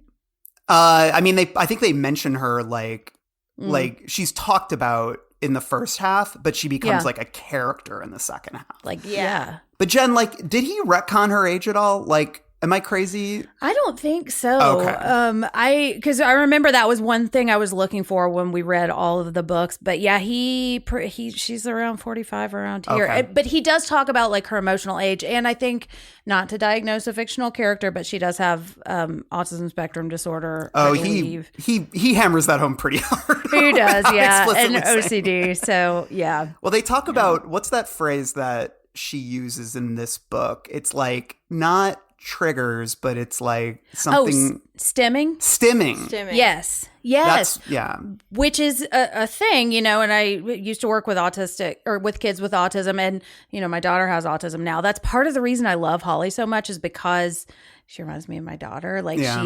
she feels like a really authentic depiction of somebody with autism. And I feel like King is kind of like in the way we see Hodges reevaluate his treatment of Olivia, you know, I think King kind of does that with Holly in this book. And that feels like a second draft edit to me. Like, oh, this character is cool. Because there's even a part where he says like, she doesn't have a thing going for her in the world. And then the next sentence is like, that's something he would regret. I feel like that is King rereading everything, knowing where Holly goes at the end of the story. Yeah. That's interesting. I like how she kind of, I don't know, joins up with Hodges too. And just the idea about that you can see yourself one way, but sometimes, you know, you can be around other people who help you see yourself in a different light. And yeah, that can be a bad thing. You know, that can not go super great, but also that can be like a really beautiful thing sometimes. And just by being around the right people, you know, Holly learns to kind of feel more empowered and accept herself a little bit more and feel more comfortable being herself because she's just around people who are a little bit more open and giving her a chance, and like just seeing her versus her mom who's seeing her as like, oh no, there's no possible way she's got all these issues, versus, you know, Jerome and Hodges who are seeing like, oh wow, you're really great at this. Like keep going. Sure. Like, yeah, we'll give you 10 more minutes, like whatever you need, that kind of thing. Like you have a skill set, and she kind of allows herself to, you know, view herself differently in the same way Hodges does too. You know, he leaves, you know, puts the gun away and like, okay, I'm done with you for a while, because he just that sense of purpose and that, yeah, you can be 65, you can be 45, and it's just, you know, it's never too late to kind of rediscover your purpose. And it's always nice watching people finding the reason to live, whether it's live in the sense of put the gun away, like I'm deciding that maybe I will literally keep living, or like Holly, where it's like, hey, maybe I'll leave the house. Yeah. Well, and okay, so if we're thinking about other Carr novels, like there's this passage in Christine too, where Dennis is saying like if Lee had gone to this high school from the beginning, she never would have dated Arnie, because it doesn't matter what he looks like. It doesn't matter what he does today. They will always see him in the shadow of nerd in quotation marks. You can't break out of that. And it's because she's an outside force that she's able to see who he actually is. And I think that's what we get with all of these characters. You know, Jerome, I feel like Jerome and Hodges have known each other for a while, but he's becoming a grown-up in this story. So it's really three people from different parts of the world that are just kind of seeing each other and accepting each other in the way the rest of their worlds don't. Yeah, and I think about. Oh, go ahead. Rachel, He definitely explores it with Jerome, but in a much more clumsy, complicated way, which I'm sure we'll talk about. But I wonder if we all have the same miseries. There. Well, I think like, the last thing I'll say about it is like, it makes me think of Insomnia though too, because it's a similar book about a similar age protagonist, and it was a similar story in that this is somebody who feels like they lost all the things that defined their lives previously. Yeah. And it's like, how do I redefine myself? And that is sort of the arc of these characters is finding, you know, whether it's love, community, friendship, or a purpose, you know, it's like refining that. And so I think that is like a huge fear King probably has, you know, is like feeling like he's lost purpose as he's gotten older. And that's probably why he would never stop writing, right? Because it's like if he's not doing, I don't think he's someone who can just like relax. Yeah, he's like a shark. He keeps writing. So last theme I just want to discuss, and it's not really a theme so much as I think an observation, which is that this is kind of set in an Anywhere USA kind of town. It's like an unnamed city, or at least from what I don't think it's named, but it isn't a very King-like sort of move because he's so good at cultivating place. And I don't know, like, why do you think he did that? And did it work for you? Because if I'm being honest, like, that's something I really miss when I was kind of looking at the broader Hollyverse. One thing that I think makes it not crystallize as much for me is that there is, to me, a lack of place. Like, I've always found the town, the city, wherever they are, to be a little character in its own. It's not really a character. Like, whereas, like, like Salem's Lot, like, you know, like Castle Rock, all these places that he's written the place is such a huge part of why I love the world. I mean, even like something like The Shining with the Overlook, right? It's like such a cool setting. And I really don't feel like I have that here. But do you guys disagree? No, but it's because it could happen to you. I know. Every city. Yeah, but I mean, seriously, I think he said it in a very city. a very nondescript locale to just reinforce that kind of humming undercurrent idea that, you know, evil, it's more likely to be someone from your own city, your own neighborhood, your own family that could cause you harm than some like evil coming from the outside. Or like he mentions multiple times, some evil terrorist organization, you know, shifting all the blame somewhere else.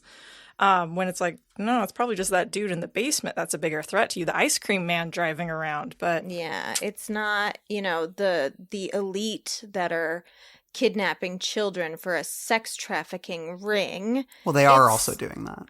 You But know, it's also Brady's in their basements, yeah. Yeah, but it's also, it's, you know, the family friend. It's always someone that you know, because you have to have a level of familiarity with the person in order to abuse that person or manipulate that person. They're not snatching you from the street. And it's definitely in every city feel. And I think he hammers that in with the references to the It miniseries and with the references to Christine as a novel in this to really set it like, no, this is not the King verse. This is your town right now. Yeah, that's an interesting way to look at it. And there's a disconnected feel too, because like when I think about the King cities that I love the most, it's like Brady couldn't operate like this in like Castle Rock because everybody knows him. Everybody knows everybody's business. And here, like Hodges rolls up to Brady's house and like it's a neighbor he's never seen before, and that feels unusual, you know. And I do. I miss it because I do love King's world building, and there's that really quaint, like towny, folksy quality to it. But I feel like he's kind of saying like the more isolated we become, that's evil is breeding in that isolation when we are not held accountable by the people that we know, and the people like this person knows me and also knows Hodges, so they will know if something like this is brewing. That doesn't exist in this world. And I feel like that's where the seeds of evil start to kind of take root. Yeah. And, you know, it's interesting because even it's obviously he doesn't let small towns off the hook either. I mean, we just did Under the Dome, and Under the Dome is all about sort of like these festering, power struggles that occur in these towns. And, you know, I think everything you guys are saying is valid. I just I buck so hard against miss it. Well, I miss the place. Like because I still, as much as the Anywhere USA sort of like the idea that it could happen anywhere, I think that's valid, but I would rather trade that for a more immersive kind of world. Yeah. But I will say too, it's like I just buck so hard against like the kind of that notion of like, I don't think King is like asserting this. I just think it's kind of like we do live in a world where we don't trust our neighbors and where we don't trust people on the street because, you know, we have all been cultivated to live so isolated and so in opposition to each other. And I think that this is where I'm wondering about King's Bronson-ish, you know, qualities where I'm like, do you really like fear, like, because I think the whole idea of like fearing the incel in the basement or something, right? I think it's valid. And I do agree that it's like domestic terrorism has proven over and over again that it's often those kinds of types, you know? Yeah. And, but I just like bristle so hard at the idea that we should be scared of those people, rather than empathetic in whatever way we can. Cause I think it's the fear that drives isolation further. Yes. So, but again, I'm not like criticizing the book for this. Cause I think the book is like smart about the way how it approaches it, but these are like the notions and the ideas that it's like raising in me in the way that I'm like, I hate that Brady's are born, but then they're also cultivated by the way society treats them, and that inflames what is already like a fragile, twisted mind. You know, it's there's a million, and maybe this is like why I kind of like, even though I like say he's a confusing character.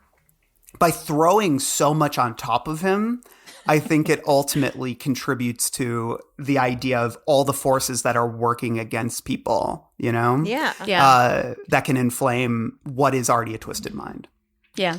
I kind of like that he's messy because I feel like he's very messy. He's just driven by anger, and that is Yeah. maybe one of the messiest emotions because it really is used to cover all of the other emotions. And like he doesn't know. And I love that he's like, I don't know. I just want to kill people. That you is know? true. And it's funny at times. Like I was laughing because he's so crazy. But okay, we'll talk more about that in our next section. Actually, our next section is structure and format.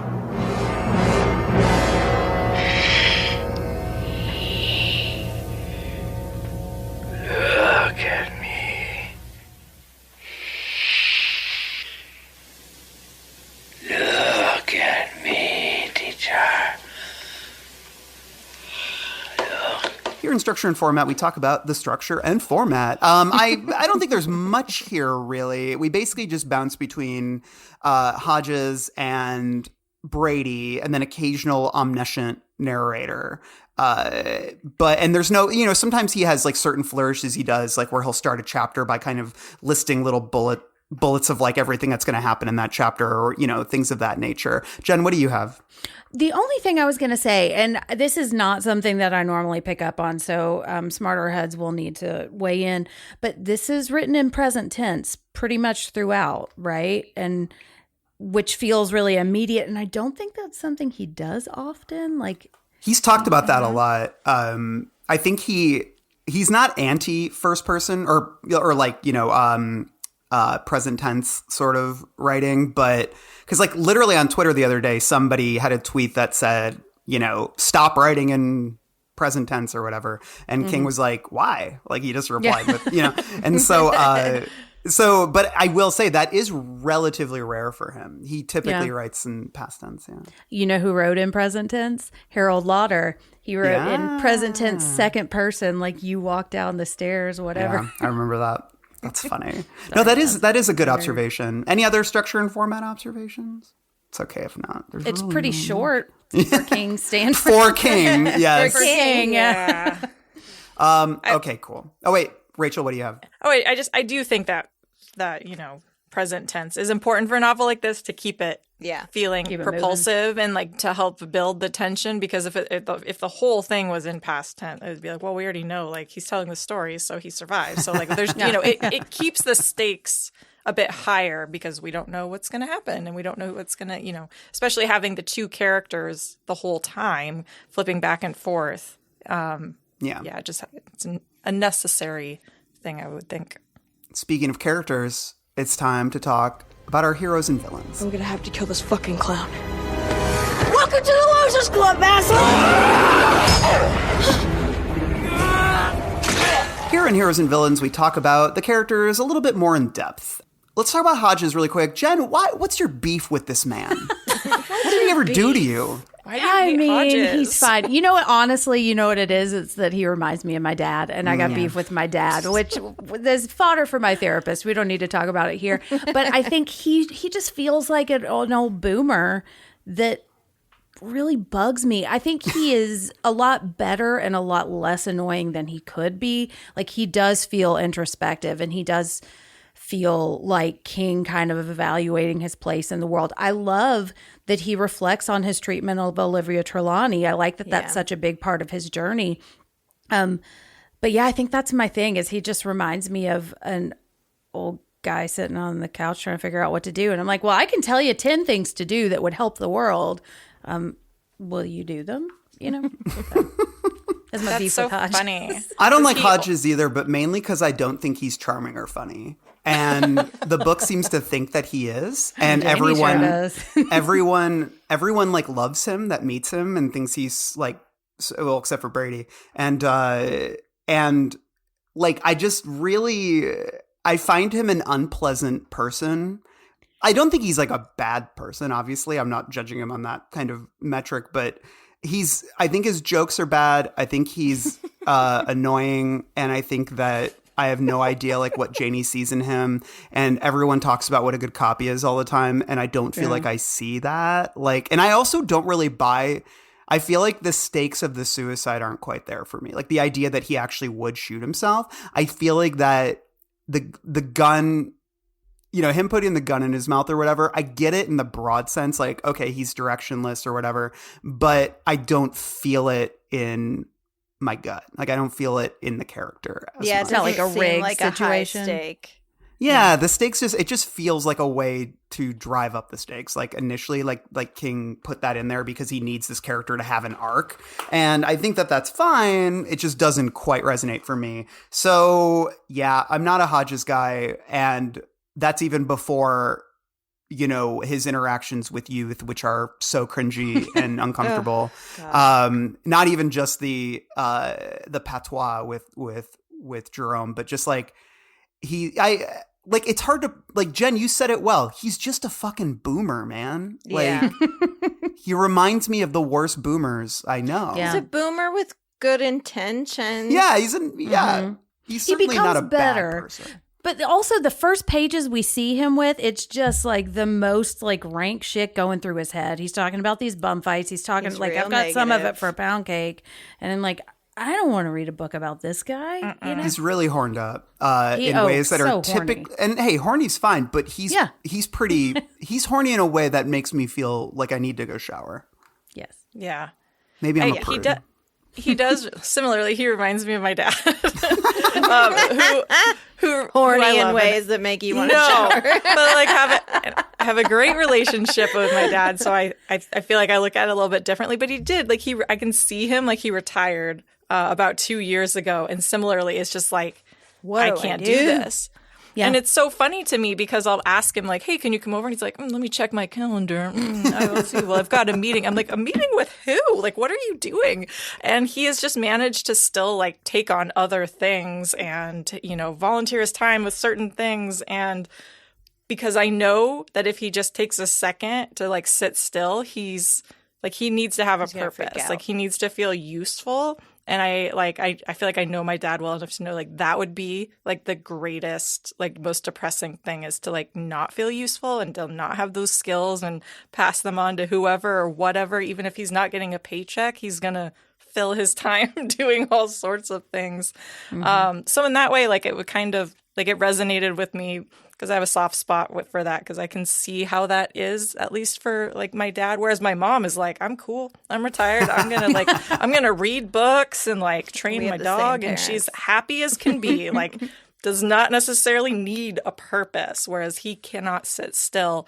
But what I do like about Hodges, I guess, is that we do see him grow. Yeah, he talks all the time about like, I'm old school, you know, I do things old school. I got my notepad and I take my notes. Yeah, that stuff makes me roll my eyes. I'm like, 100%. But I'm glad he doesn't stick with that totally. Like he does kind of evolve. He looks at, okay, yeah, I didn't treat Olivia very well. Like I can see that. I acknowledge it. I'm going to try to better myself, which makes me not hate Hodges because he does have some very, like you said, eye-rolling traits. I literally can't articulate it, but I know Caffrey gets it, and I don't think he could articulate it either. But there's like a bit in one of the later books where he's like eating a salad, and he's like, "Oh, I gotta eat salads because they're good for me." He does, and it's like, yes. But it's like Dan and I just think it's so corny and like just I don't know. It's like I said, I can't articulate it, but it made us like both laugh and be like when I wrote him into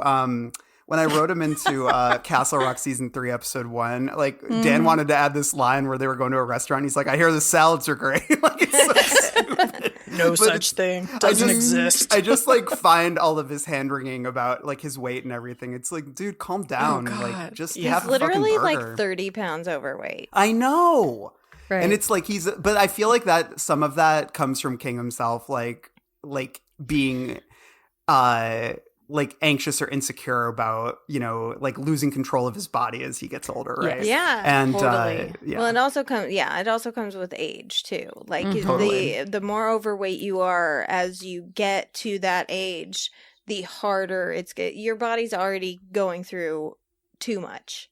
Yeah. So, and it's impossible to lose weight when you're fucking 65. Yeah. But well, see, King talks like, I know that he's become in his real life more like concerned with his health, which is great because as he should be. But I feel like you notice it in all the books like from this period on, people are always talking about their fucking Fitbits and their resting heart rate and their meals and everything. And I'm just like, his doctor is probably talking to him about that stuff, and he has to go home and talk to his wife about it. And he's like, this is like not the stuff I used to think about. Yeah, it's like, this is the stuff where I always tell people, I'm like, King is all over his books, like all over them. Because you can just see all of his own anxieties and his own tastes and his own ways that he spends his free time. They all infiltrate. How many fucking TV shows are name dropped in this? I said, King has entered into his TV era in this book. Yeah. And I'm going to talk about that King a little got bit more cable. later. He got cabled. Because, like, man, you go back to Cell, you go back to his early EW columns, that motherfucker was like, I don't watch TV. TV's for suckers. And then he became the most Join us, Steven. He became the most TV-pilled man on the entire planet. And I feel like this book is where you start seeing it. I will bring this up every opportunity I get. There is a 2-page section in Billy Summers where that motherfucker just watches The Blacklist. And I cannot believe that is a real thing in a book. But it is so funny. Okay. Now, go ahead, well, because in later books, do we get more of a backstory with his wife and daughter? No, we never really get much of it. That's something that I felt was really missing, and maybe would have made the suicide more believable. Yeah. Because he clearly, he does talk about how he gets a birthday card and a Christmas card from his daughter every year. And the Valentine's Day cards stopped 5 years ago. So, like, the communication, I mean, it is Valentine's Day cards. Like, eventually they're going to stop. That's insane. But, he is trying I don't get to those say, from anybody. no, not since grade school. Not even my wife. But there is that sort of, like, it does seem like they're communicating less. And is there bad blood there? Was it a bad divorce? Like, we didn't get any of that really in this novel. He says that he, basically had to choose between his wife and the job, and he chose the job. Yeah. And just leaves it at that. Yeah. So. But he doesn't ruminate a lot on, like, the regrets in that relationship. A lot of his, anytime he's thinking about his past, it's a lot of job oriented shame and regret and guilt. And honestly, I think this might be the book where we get the most of it. Like, I think in That's later crazy. books, because he's not in Finders Keepers that much. No. Yeah. And then I don't think we get much of it in End of Watch. Dang. It's a good addition to the show. They do explore it a little bit more, I feel like. That's good. Yeah. Okay. I've given Hodges a lot of shit. I do like him more every time I read the book.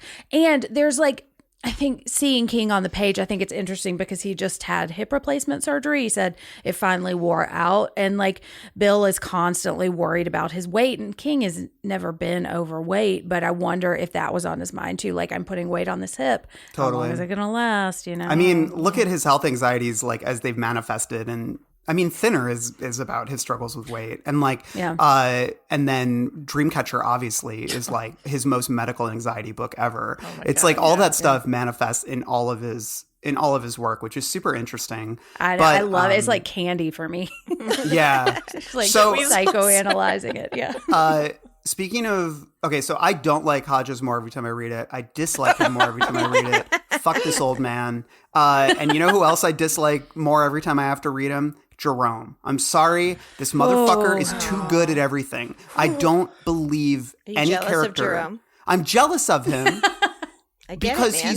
he's good at everything, and he's described as taller. He looks like Barack Obama, but taller. Okay. Like, what romance novel are you writing? Like, come on, man. Like, I just can't. I don't trust any. How did I phrase this in my notes? I don't trust anyone who feels the need to constantly assert how smart, handsome, or good a character is.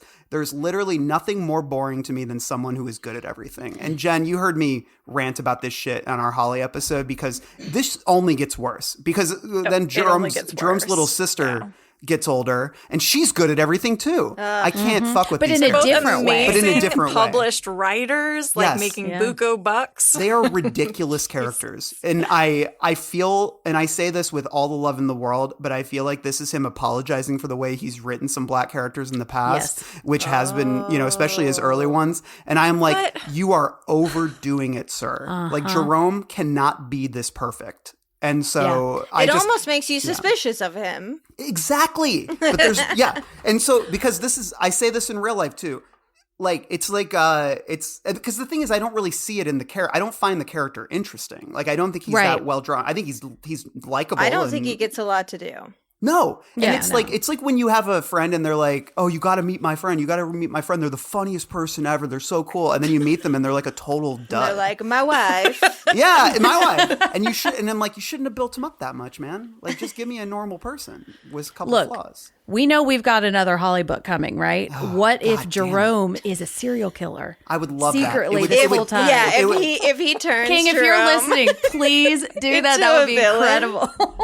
I would love that. And it turns out he like plagiarized all of his like brilliant writings. And Barbara's been in on it the whole time. Barbara's been in on it. See, I'm all in on this. The Robinson family falls. I think I lost my mind though. It was when he described Jerome as he looks like a young Barack Obama, only taller. I was like, How dare you? You just made like housewives across the country like completely orgasm. Like that is you just made a Greek god. Confirmed. What are you talking about? It is ridiculous. So anyways, that's my Jerome rant. I think he's perfectly fine as a character. Like as a what he functions as in the story. I just I don't need to talk about what Ivy League college he's going to go to every time he's on the page. So because I don't need to be told how amazing characters are all the time. It's like when he talks about how hot people are all the time. It just makes me roll my eyes after a while. So yeah. Okay. Yeah, people who talk about people being hot all the time are it's not just that. monsters. it's the repeated assertions. Jen, you don't do that. You talk about different, like with Alexander Skarsgård, you talk about how pretty he is, but then you also talk about his ass a little bit. So that's true. I do talk about his ass, specifically in the Stand miniseries. Yes. Well, and sometimes what makes people hot is their flaws. That's and if you don't have any flaws, how hot can you be, Jerome? You're boring. I just like messy. I like characters who just have flaws and are a little bit imperfect and are a little bit weird or a little bit strange. And so that's just always been my issue with Jerome and Barbara throughout this whole franchise. Is I'm like, you guys literally aren't characters. They always get along. They always get along. They're siblings. They never have I don't think they ever really have a sibling fight or they even say hug. anything mean to each other. Yeah, it's so. I think my brother and I would burst into flames. I haven't hugged my brother in 25 years. Yeah, my brother lives with me, and I haven't hugged him in 20. You don't call him darling brother. I also want to say one thing. We talked about Jerome and Barbara quite a bit when I talked to Scott Woods a couple of years ago, who has an essay on King's black characters. So check that out for a lot more thoughts on that. He has some really great things to say about it. Okay, cool. Any other thoughts on Jerome? Yeah, he's there. It's cringy. It's also I'll have some thoughts about it in Misery. In Misery, we will talk about Jerome. I'll just talk about briefly, you guys might have more to say, but Janie, to me, 4 words, manic pixie dream MILF. I was going to say Seriously. Detective male fantasy. With agency. She's a sylph. She's a sister I'd like to fuck because she doesn't have kids, right? True. That's true. It's just funny because he couldn't even just embrace something.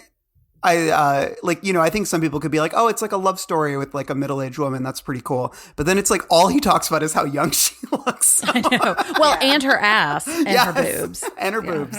So I think she serves a strong function in the book. But ultimately, I don't think ever really rises above fantasy jack-off material. I know this is probably fodder for the television show episode, but the casting of Mary Louise Parker, I think, makes me like her a lot more. Yeah. She has a personality. I love her, yeah. Well, and I could actually see, when... Because Mary Louise Parker was age appropriate for the casting choice. Mm-hmm. But when I'm reading him talk about this 40-something-year-old woman, it's she crinkles her nose at me. And I'm like, dude... 40-year-old women still crinkle their nose? Like, that seems like something that little girls do. But Mary Louise Parker, nose crinkler, pulls it off. So yeah, she did actually make this character more believable for me, because on the page, not so much. Love it. Yeah. Okay, let's talk about some better characters. Let's talk about Holly. I want to read a quote. Well, first I want to read her first introduction. I think like the first time we see her in the book and not just hear about her. This is what's written. Lurking by Aunt Charlotte's side is her daughter Holly, a spinster, roughly Janie's age, but with none of Janie's looks. Holly Gibney never speaks above a mutter and seems to have a problem making eye contact. I just thought that was interesting since, we get 6 books about her from here on out. And that's kind of how she's introduced, like literally as a spinster, which is an interesting, but I think that's the point, is that we're getting that through Hodges' POV. Yeah, that's how he is seeing her. That's how he's reading her. Yeah. And he's judging her looks based on Janie and everything. So yeah, I think it's a really telling and interesting moment that sets her up to, really subvert expectations, I think. So, and then I want to read this quote that King said. This is in a Goodreads interview with the author Karen Russell. He said, something else is how a character can walk on and simply take over the story. I've got a book coming out next year, Mr. Mercedes, and there's a character in it, a 40-something neurotic named Holly, who was supposed to just walk on and walk off. Instead, she became my favorite character and ended up being the novel's dominant character. I want to emphasize for anyone reading this that writers have to let this happen. And I think that's true too. And in stories that I've written, it's the characters that surprise me that are the ones I want to keep writing, and oftentimes will eclipse the protagonist that you've written. I personally, I think Holly's fine. She's never really spoken to me, but I find it very charming how much King is invested in her. Jen, why don't you, since you're sort of our Holly expert, what are your, I think we've talked a bit about Holly, so we don't have to go too deep, but what are your broad takeaways from her arc in this book, the way she's introduced, and how that squares with where we see her go later? Well, first I want to say, I think the one thing I cannot forgive King for about Holly is saying that she is a fan of NASCAR, because that's the second thing we learn. And I'm like, how dare you, not my Holly. But I think I just love how she finds power.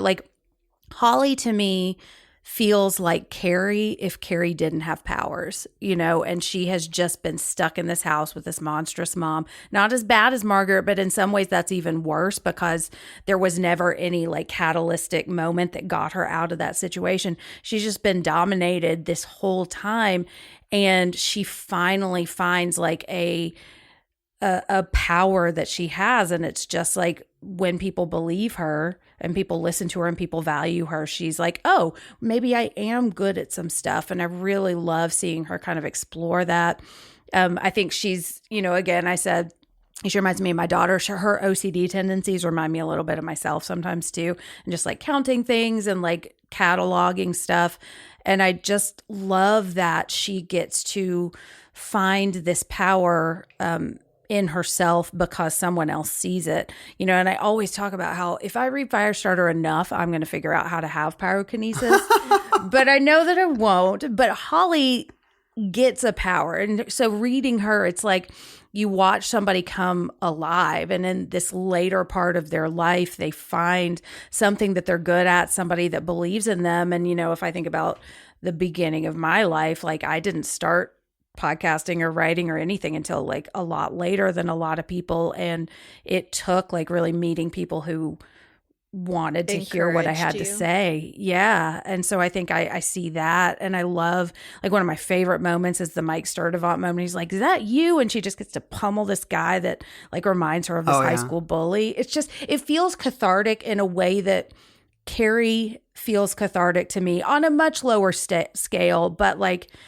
they feel aligned, and I think that's why I like Holly so much. I could really talk about Holly for a long time, and Rachel and I did for about 2 hours. That character corner was pretty long. So I think it's so go cute ahead, just how much she likes Bill Hodges, and it's literally I think only because he talked to her like a human being and not like she was an idiot or child or just invisible, or you know? invisible. Yeah, like when she's like freaking out in the parking lot and he actually goes over to her and like talks to her, and it's like as soon as she realized that he saw her and treated her that way, she was like, I want to go with Bill. I want to be with Bill. And I just thought, that's fucking adorable. And she saves his life. And she saves his life. It's that attention that amazing. saves Bill's life. Yeah. You know? And I kills will her say, cousin. no, Kills I'll her wait. cousin, yeah. Oh, God. I will wait for Misery, actually, because there's like one thing with Holly, and it's not even the character, it's just Steven's interest and obsession with Holly that I think Translates and yeah. And I want to say too, because I know, and you know, Randall, we were on the Holly episode together. Like, I get the annoyance with her too, because she is a scold, and she. I called her like a hall monitor in that. Hall monitor, yeah, and she is. I like her. So, oh no, like, I y'all fully can trash her support if you want to. I fully support it. Rachel, any thoughts on Holly before we move on to Brady? Yeah, I think just one thing I like overall, and I feel like I can kind of see why King is a little bit enamored with her, is just kind of how Holly is able to function in the world, and she can do things that wouldn't necessarily make sense for a Jerome, for a Hodges, for some other character who's maybe a little bit more neurotypical, but because she is a little bit more neurodivergent, she's able to move about the world a little bit differently, which is what happens when you are, you know, neurodivergent in one way or another. And so that kind of, I think, opens up some creative doors, how she can do something where that would not make sense if Jerome went up and attacked Brady the same way. But for her, she's working out, you know, like you were saying, it's like a cathartic thing where she's working out this thing with Mike Studevant and whatever. And so I think that that's such a cool way to kind of explore that, because I as somebody who was later diagnosed with all sorts of anxiety and ADHD kind of stuff, for a long time it was, no, that's not how you do this. How are you getting this? That doesn't make sense. And then finally kind of learning that, like, no, it's okay. You're just thinking about things differently. You're coming at things a little bit differently. And I think he handles that really well for the most part. Don't get me wrong. There's some things like, oh God, when she starts saying like poopy and stuff, I can't handle that at all. Wait, does she say that in this book? I don't think so. She says it yet. Okay, yeah. So I don't. There's plenty I don't like about Holly, but I do appreciate kind of how he handles some more of that other kind of parts of her, and sort of the creative opportunities that it provides in some of the novels, just for her to function in these worlds in a way that makes sense for her, but not necessarily another character. And we talked about this in Character Corner too. Like, he has now written 6 books with her, and this. Other than Randall Flagg, I think this might be and the quartet, this might be his most recurring character. Yeah. Which I wouldn't have thought that, though, just based on this. Like, if I, like when I just read this, honestly didn't necessarily think I would ever see Holly again. So, all right. Okay. I could talk about Brady all day like you could talk about Holly, but I'm going to keep it simple for the sake of time, and I'll just say I have a couple just different quotes here that I think speak to I think like King's broader approach in ways that he was challenged on that by the TV series, actually. So Jack Bender, who was a producer and director on the show, said, "What I loved about the book for a series was that Stephen was writing about the monster inside the people, not the monster outside the people. Even though the plot is the obstacle course that all the characters have to live or die through, and that's what drives the story, it's really a character piece. And Stephen writes such exceptionally deep, quirky, funny, sick human characters that I just wanted to spend time with those people." And so, and then when King talked about the depiction in the show, he said he's sympathetic in the show. And I like that because it adds to the audience's unease. He's a monster, but the show and Harry's performance tries to say even monsters are heroes to themselves.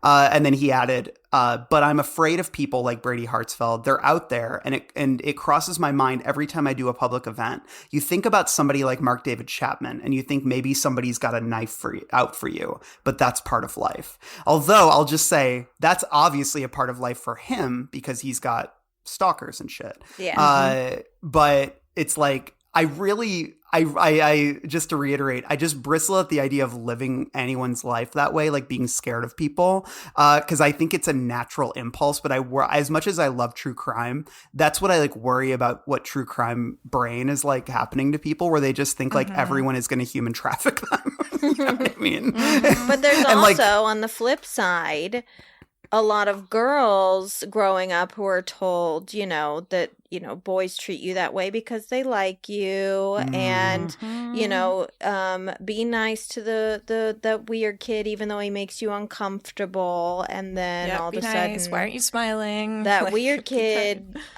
becomes more of a dangerous kid. You know what I mean? So there is a point where it's like, no, you have to assimilate. You have to join us. Don't make me go. I remember one time, for example, I don't know why this popped in my head, when I called the police in Los Angeles because I heard screaming coming from somewhere.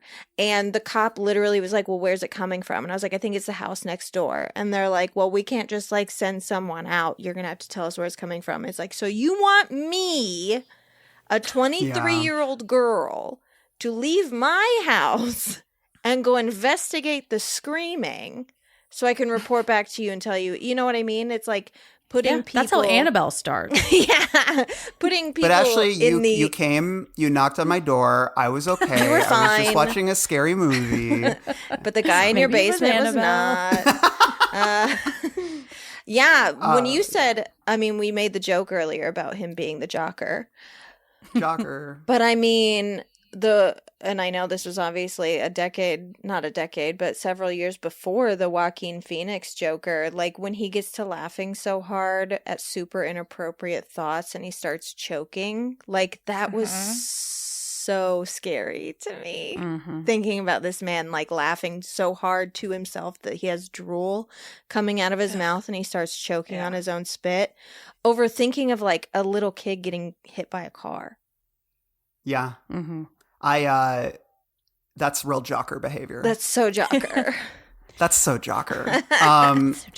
Okay. And then, so I just want to read a couple of quotes that I just think are interesting with him. And then I sort of have like a broad idea of what King is really saying about Brady that I find really fascinating. And I think speaks to the alienation that I think a lot of young men feel.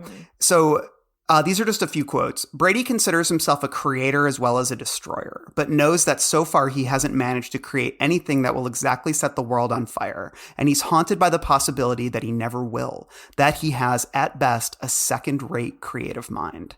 That's some Harold Lauder shit right there, right? Yep. And then I thought this was so interesting because you guys were talking about incels, and this is the most incel-y part of it, I think, was where he says he actually doesn't have much interest in girls, and girls sense it. It's probably why he gets along so well with Freddie Linklater, his cyberdyke colleague at Discount Electronics.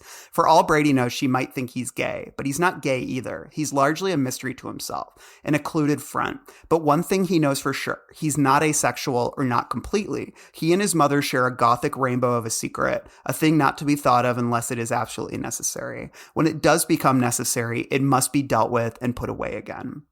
I love that writing. That's like one of my favorite passages in the book because it creates this character who is in many ways so confused and that he's unknowable in a lot of ways. And I think like it's so easy for us as a society to sort of say like, incels are like little freaks who hate women and live in their basement. And to some degree, that's, probably true. But it's like, the thing is like, you grow up with all these different competing things coming at you. And that includes like, for I think a lot of young men, an inability to process sexual trauma because of various, I think like, societal expectations and masculinity expectations, but then also like unfettered access to like pornography, right? Like Brady's obviously very online and he's also very obsessed with, I think like, more craven aspects of women. Like, even though he's not horny in the traditional sense, he is always talking about women's boobs and stuff. And I think that might just be King, because King also talks about women's breasts constantly. But I find it's like those things have deviated from, I think, like a natural source of like, sexual pleasure and have become these objects of oppression to him. And that's because of isolation, mental illness, and feeling disempowered, I think, and disenfranchised by culture and society in general, and not appreciated or respected, because Brady obviously is very smart. He's someone who, he thinks, he basically says he came up with the idea of a Roomba, but, they beat him to it. And, he is clearly very talented when it comes to electronics and things of that nature. Like, he has a talent, but he says at one point, that everything he's good at is illegal.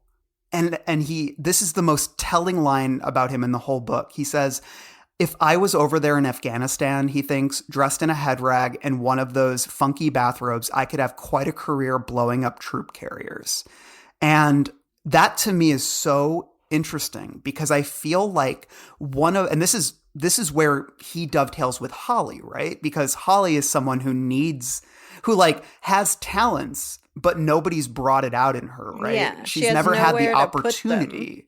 And and this is, I guess, the thing is, like, I feel like so many young men who are angry or inert, they have talents, but they don't know how to use them or put use to them, because also there is this idea of when you live online, a lot of, old talents, I think, are negated because so much has been automized or whatever, know? And so it's like, I think a lot of people feel directionless who are young, and they retreat into, online echo chambers and pornography and things of that nature. And it sort of dulls the senses, and it leads them towards, indulging pleasure centers to the point where they become completely, they lose.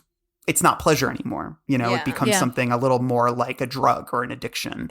And but that idea of him, he's like, man, he's essentially saying, like, I wish I was born in a place where I could just make bombs. And that would be like, because King talks about, he has that one quote where he goes, people do eat. This is the one I said I wanted to return to. Hold on. Let me find the quote again. He says, you have to remember that those people who do those things think that they are doing God's work. Unless you understand that, you can't really address their problem in a meaningful way. And I was thinking about that quote in relation to this book, and I'm like, but does Brady think he's doing God's will? And then I realized, I'm like, oh, because he thinks he's God. Yeah, exactly. Yeah. And so, God. And that's the thing, is because he thinks he's God, he has, the fact that he is being denied, like, recognition, respect, all of these things, like the fact that he hasn't created, his life's work yet, that means that everyone's working against him, right? And so there's another line that I thought was really telling, is the last one I have here, is when he's at the concert at the end, this woman says, "Who are you looking for?" The pretty girl with the stick leg shouts over the intro to the next song. He can barely hear her. She's grinning at him, and Brady thinks how ridiculous it is for a girl with stick legs to grin at anything. The world has fucked her royally, up the yin-yang and out the wazoo, and how does that deserve even a small smile, let alone such a cheek-stretching moony grin? And he thinks she's probably stoned. Like, he can't fathom that anybody who's ever suffered hardship or denied anything in their lives could be anything but resentful or angry. He's like been driven mad by hatred at his own situation. And that to me, but the thing is, we're given so many reasons like why he's been genuinely oppressed. And he's obviously had all these tragedies in his own home. And then he lives in a world where everyone is being denied opportunity, marginalized in various ways. Everyone is struggling. The rich are eating the poor. And it is so easy, I think, in reaction to those things to retreat into this place that Brady has. But that's, I think, what the rest of the book is showing, is that you can feel futureless and powerless, but there are still ways to rise above that. And so I don't know. That's like my little rant about Brady, is I do feel a small amount of sympathy for him, even though he is completely nasty and deranged. And it's like, and like, that's why I almost bristle, because like King also just makes him like really racist and really misogynist and really, he's like all the things, right? Everything. And I'm like, Maybe if Does it he was a little need bit to more be focused. So racist. Yeah, He does not need to be that racist. I will tell you that was so distracting to me. Yeah, because I don't think it's necessary to the character. At all. And the same thing happens, I'm not going to say which one, but the same thing happens in a later Holly book that we'll get to, in a bit, where there are characters who are, or there's villains, and they're also racist. Like they're evil for a million other ways, and it's and like, then they're if also you don't just hate really them for racist. this, you're going to really hate him for this. Yeah. Yeah, like you don't need to add layer upon layer upon layer to make me hate this guy even more. He's already pretty fucking repellent, I think what's interesting with Brady too is that we don't see his origin story necessarily. Like, we meet up with Brady, he's already committed his big crime. Like, he's already done it. So we didn't see necessarily the daily, we know the big factors obviously, but we didn't see the day-to-day bullshit that made him that eventually pushed him over the edge to commit this initial crime. So I think it's a really interesting place to pick up a character. Mm-hmm. I agree totally. And he's already too far gone, Yeah, I mean, he's beyond saving. There's no part of you that's like, well, maybe if we get to him. No, we gone. never get the Hawk moment, which is just rips my heart out in this. But it does remind me in some ways of, this is going to make me sound like such a white person, but it's like in The Wire, right? Like they talk about how when they're in season 4 or whatever, when they're trying to find kids that they can sort of pull out of gang life and try to rehabilitate them, they initially try reaching out to 14, 15, 16-year-olds. And they're and the cops are basically they're too far gone at this point. They're too deep in that world. Yeah. And so they reminded me of that in some ways where it's this stuff does calcify pretty early. Yeah. Yeah. And I think that it is true in other ways of these kinds of people who have been so isolated by their trauma and by society and by their mental illness that they have nowhere else to retreat. Yeah. And we didn't see him, in online forums being an incel, but what happened. You know what I mean? Sure. You can visualize where he was his online. 4chan history. Exactly. Before we meet him. Any other thoughts on Brady before we move on? Yeah, I kind of I couldn't figure out where to put this passage because I loved it, I hated it, I was horrified by it, and it's also kind of pound cake where he is thinking about his mom's underwear and he goes to jerk off, but he doesn't use the Vaseline because he wants it to hurt. And I feel like it's just this really interesting and horrifying summation of what is going on in this kid's head. And it's like he is, if you look at him next to Harold, Harold really believes that he is great at everything and he really does deserve more than he's going to get. And I feel like Brady feels like an evolution of this character because he knows he was born 2 generations too late to get what he believes he deserves as a white man. He knows he's never going to get it. He doesn't even really want it anymore. He just wants to burn the world down that won't give it to him. And I think it's just interesting and horrifying. Well, this is why he's not a sociopath either, because he talks about killing himself at one point after his mother is dead. He's like, well, why don't I just kill myself and just get it all over with? But then later, he thinks about his mom dying and he makes a joke about it in his head about the gopher thing and then laughs hysterically. He's not sociopathic.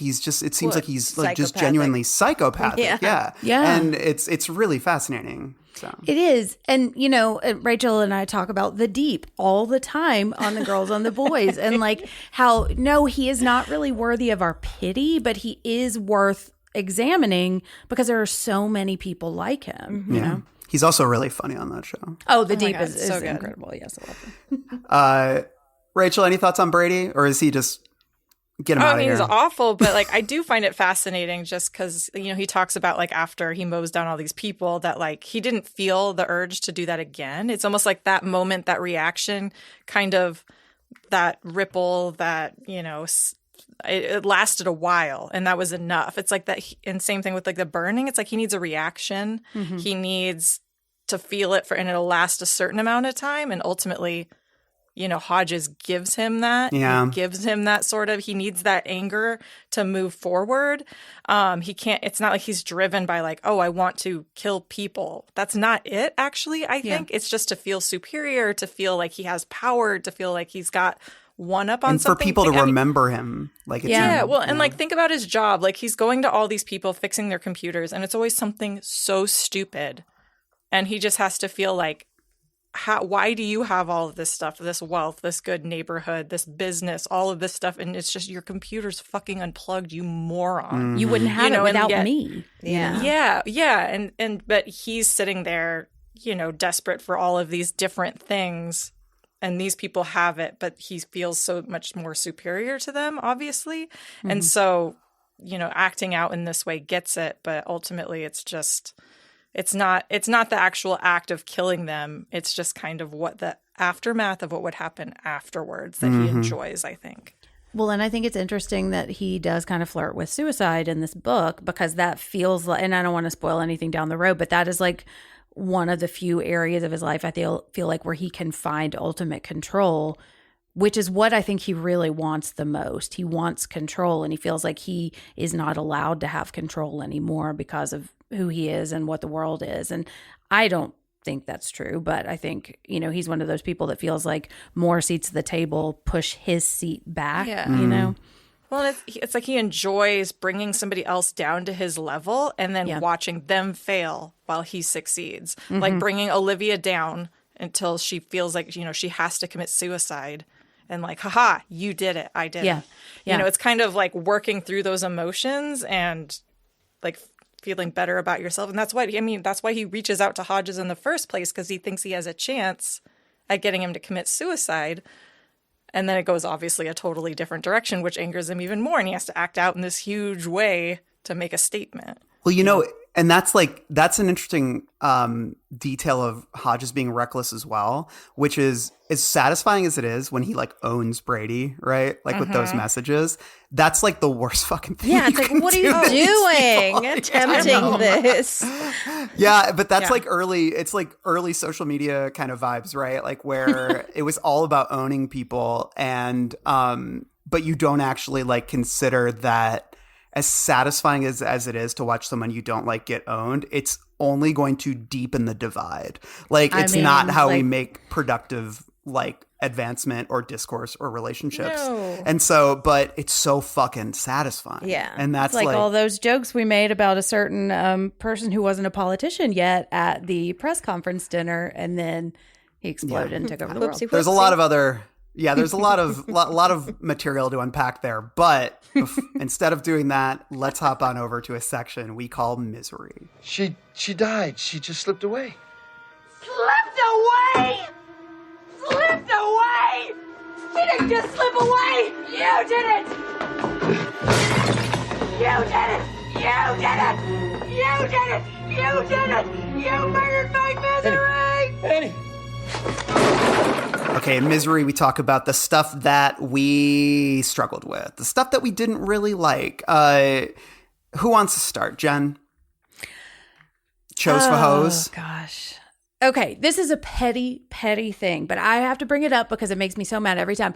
On page 39, he mentions Deepwater Horizon, which is a real thing. It was bad. It was terrible. But at the same time that was happening, Nashville had a huge flood. It killed 31 people. It caused like billions of dollars of damage, and nobody knows about it because Deepwater Horizon got all of the coverage. And so this is me like turning into Brady as I'm speaking. But it like every time I read or hear those words, it triggers me. Also, Holly says diddly dang password. I was like, come on. What is she, Ned Flanders over here? Ned Flanders, I know. Dang. Hey, similarly, one thing I don't like about Hodges are his dad jokes. When he's talking about Olivia, she, not a giggle, Hodges thought, but a titter. Given that her husband was dead, he supposed you could even call it a witter titter. Stop. Oh, God, that witter titter. Hated it. That's like literally in my Misery. So bad. And I love a good dad joke. But that's the thing. like, his aren't funny. His are not funny. No, stupid. And he's saying it to himself too. It's not even like he's sharing these with people. These are in his head, and he's laughing at his own jokes. I think a little private witter titter about his own witter. Yeah, titter joke. we gotta talk about the chose for Tyrone host. Feelgood use of the N-word, and it was so distracting.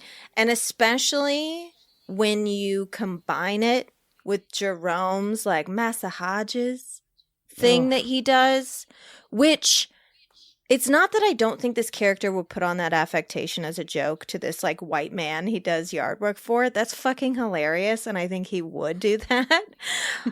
I think maybe along with how often Brady uses that word, the N-word, and calling his whole family the N family, it set my teeth on edge. And maybe that was the intent of the author, and if so, congratulations. But it bothered the hell out of me, and like to a point where I know we're supposed to hate Brady, but like to the point where I didn't even enjoy being around Brady.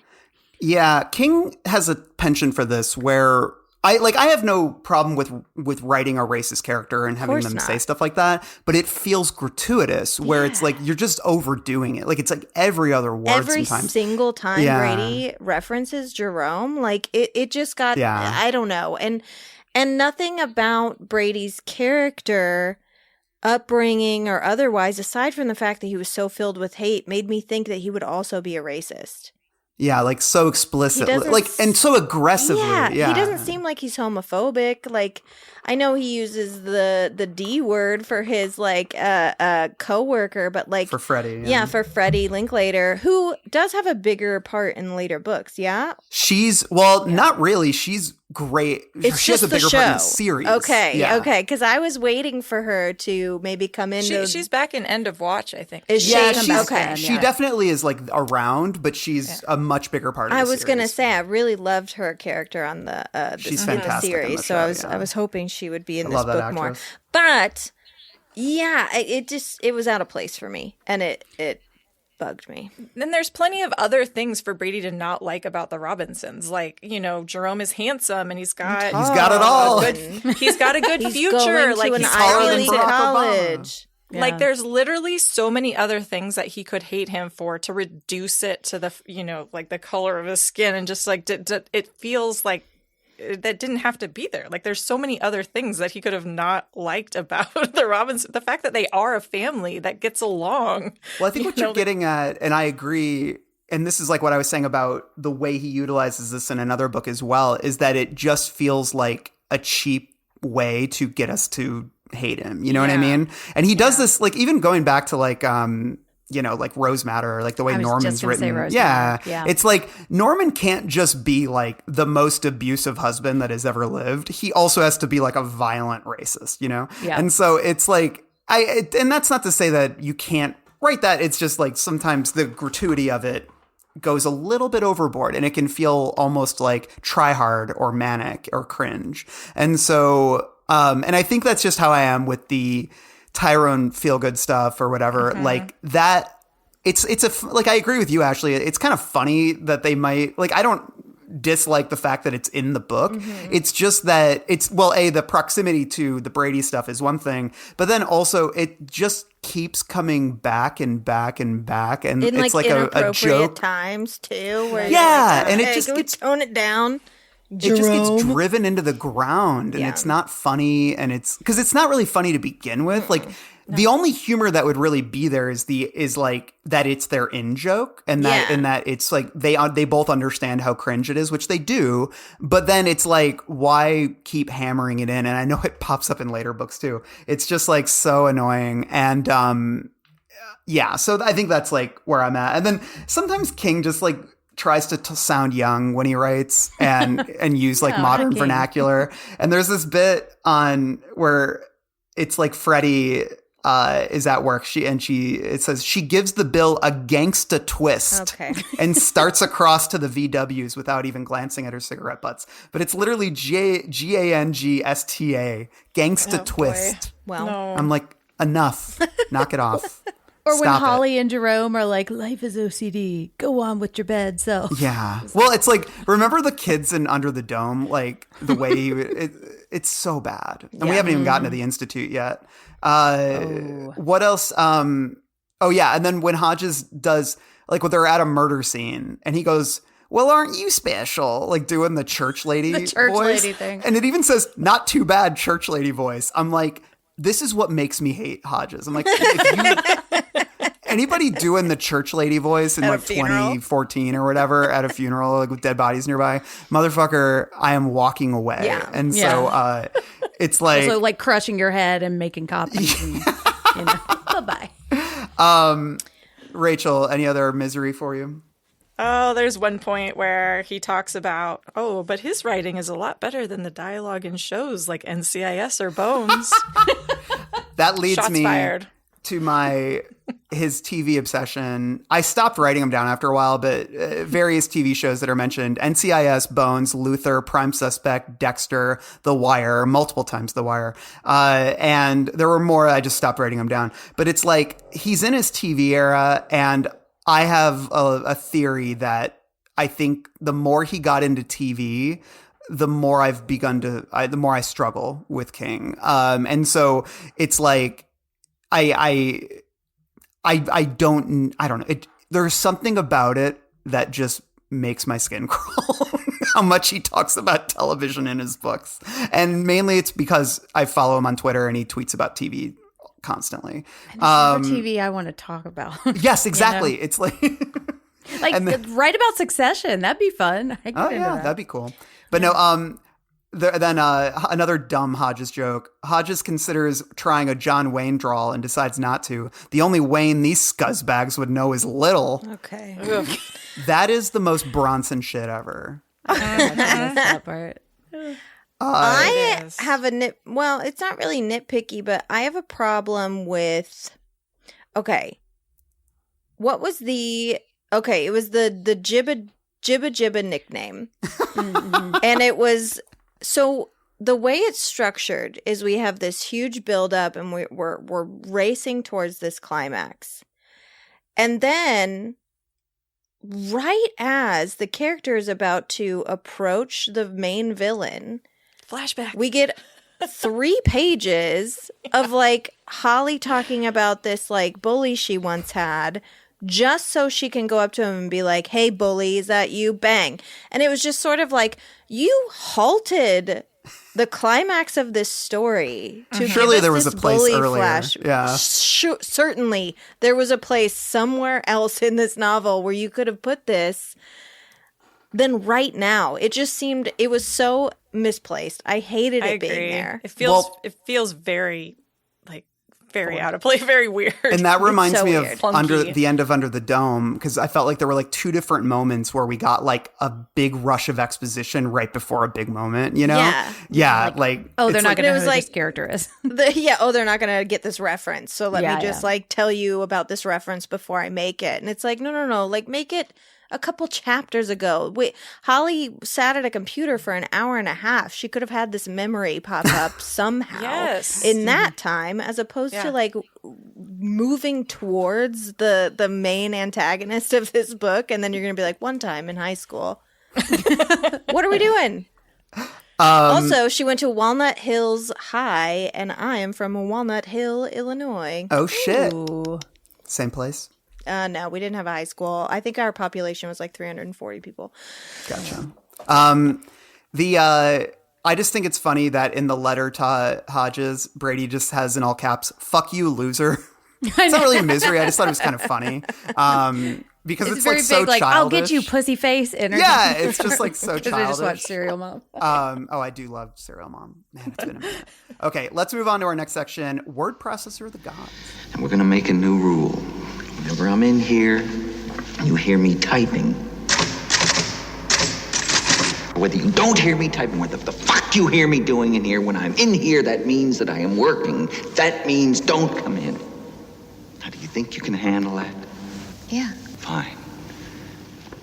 Why don't you start right now and get the fuck out of here? Here in Word Processor, we talk about writing we really liked. So I think there was a bit like right at the beginning where this really, and this is like, I feel like the beginning, the whole setting at the job fair, that to me is my favorite section of the book. I think it's horrific. It's terrifying. And the sense of despair that he captures where these people are waiting there at like the middle of the night, and they still don't feel like they're going to get a job. Yeah. It's And one of them's so a woman with a baby, and with it's a baby. cold, and They're in sleeping awful. bags. It's like so sad, because I think anyone who's ever, been unemployed and has, been trying to get a job after like some time off, there is such a sense of despair that creeps in, and a sense of like uneasiness about the future that is so disquieting and destabilizing. And he captures that so vividly well in that opening section. And that was like one part in particular that just really resonated with me. How about you guys? He had a good use of foreshadowing in that first section too. I always love his foreshadowing. It was when the janitor finally showed up and was spotted in the building, and a guy yelled this out. He yelled out, "Life is discovered on other planets," shouted one of the young men who had been staring at Janice Cray. This was Keith Frias, whose left arm would shortly be torn from his body. And this is like before we know what's going to happen. So you're like, torn from his body? How? What do you mean? Classic King foreshadowing. Yeah. Love it when he does that. It. Rachel, how about you? What do you got? Yeah, there's one with Brady at his house. He says, holding the plate with a sandwich on it, he regards his mother. He knows it's possible he'll come home some evening and find her dead. He could even help her along. Just pick up one of the throw pillows and settle it over her face. It wouldn't be the first time murder was committed in this house. If he did that, would life be better or worse? His fear, unarticulated by his conscious mind, but swimming around beneath, is that nothing would change. Mm-hmm.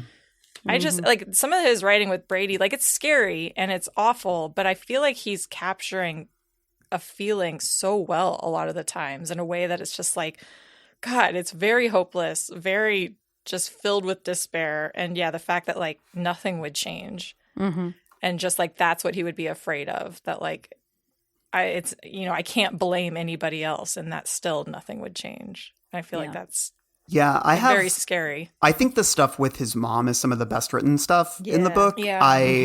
It's because there's something that he does that there is a sleaziness with which he writes the incest that I think actually contributes to, I think, the feeling he's trying to create, And like, Jen, you talked about the like jerking off without lotion or whatever, like the burning. I feel like it's like the reader sensation of that feeling to some degree. And it's so perverse in a way that, and this is, I'll say this for Holly too, like, even though I didn't love that book, there is like stuff in that book that is so perverse and unnerving, and like he goes way harder than you think he's going to. And he does that in this book too. And there's this section I want to read where he says, in the end, he realizes there's only one thing to do. He grabs her, this is after his mom dies, he grabs her under the arms and drags her toward the stairs. By the time he gets her there, her pajama pants have slid down, revealing what she sometimes called, he reminds himself, her winky. Once when he was in bed with her and she was giving him relief for a particularly bad headache, he tried to touch her winky and she slapped his hand away. Hard. Don't you ever, she had said. That's where you came from. Like, that's so it's so disgusting. Nasty. You never expect someone's going to give you details in an incestuous sexual situation. So when he does, it's pretty shocking. Yeah. And I appreciate that because he writes it in a porny way. Like, and I'm not criticizing that. I think that was very intentional because it is like such a like, he's not writing it through this lens of like horror. I mean, it is horrific, but it's horrific primarily because it's written in this sleazy, porny kind of way. Yeah. So I don't know. That's what got under my skin, I think, most out of anything in this book. Jen, how about you? What do you got? I have quite a few things. I won't read them all, but I just called this nerd shit because I love when Hodges is dissecting the letter and he's like making all of the categories of like one-line sentences and like capitalized words. I was like, that's meeting notes. Exactly. It's the meeting notes. I loved it. And it's like the counting the steps in Doohickey. Like, I love that shit. I also love the moment when Holly asks Jerome, "Are you safe?" Because I feel like that is such a relatable moment. Like, can I trust you? Exactly. Yeah. And I think it really kind of cuts to the heart of Holly and how she sees the world and interacts with the world. And then I have on page 11, and this is the first time we really see the Mercedes. Augie was shoved hard to the left, stumbled, recovered, and was pushed forward. A flying elbow struck his cheekbone just below his right eye, and that side of his vision filled with bright 4th of July sparks. From the other eye, he could see the Mercedes not just emerging from the fog, but seeming to create itself from it. A big gray sedan, maybe an SL500, the kind with 12 cylinders, and right now all 12 were screaming. It's like, that is such a great really good introduction. Yeah. Okay, and then I have I love the moment where she and Holly hug after they've saved the day. It's like, I know Forrest Gump has not aged particularly well, but I love the moment where they kiss Gump. in the pond and everybody cheers for him. And it's like that moment where she's like, they're cheering for us. They just don't realize it, you know? But then also when she insists that she's going to stay in the city, I just love this on page 433. By the terms of Janie's will, the condo apartment with its fabulous lake view is now owned jointly by Aunt Charlotte and Uncle Henry. When Holly asked if she could live there, at least to start with, Charlotte had refused immediately and adamantly. Her brother could not convince her to change her mind. It was Holly herself who had done that, saying she intended to stay in the city, and if her mother would not give in on the apartment, she'd find one in Lowtown. In the very worst part of Lowtown, she said, where I will buy everything with cash, which I will flash around ostentatiously. I was like, yeah, stick it to that, Mom. Do it. Mm-hmm. It's such a great, like, I'll see you in court moment from Carrie, you know? I love it. Ashley, what do you got? I had a line that broke my heart. Holly.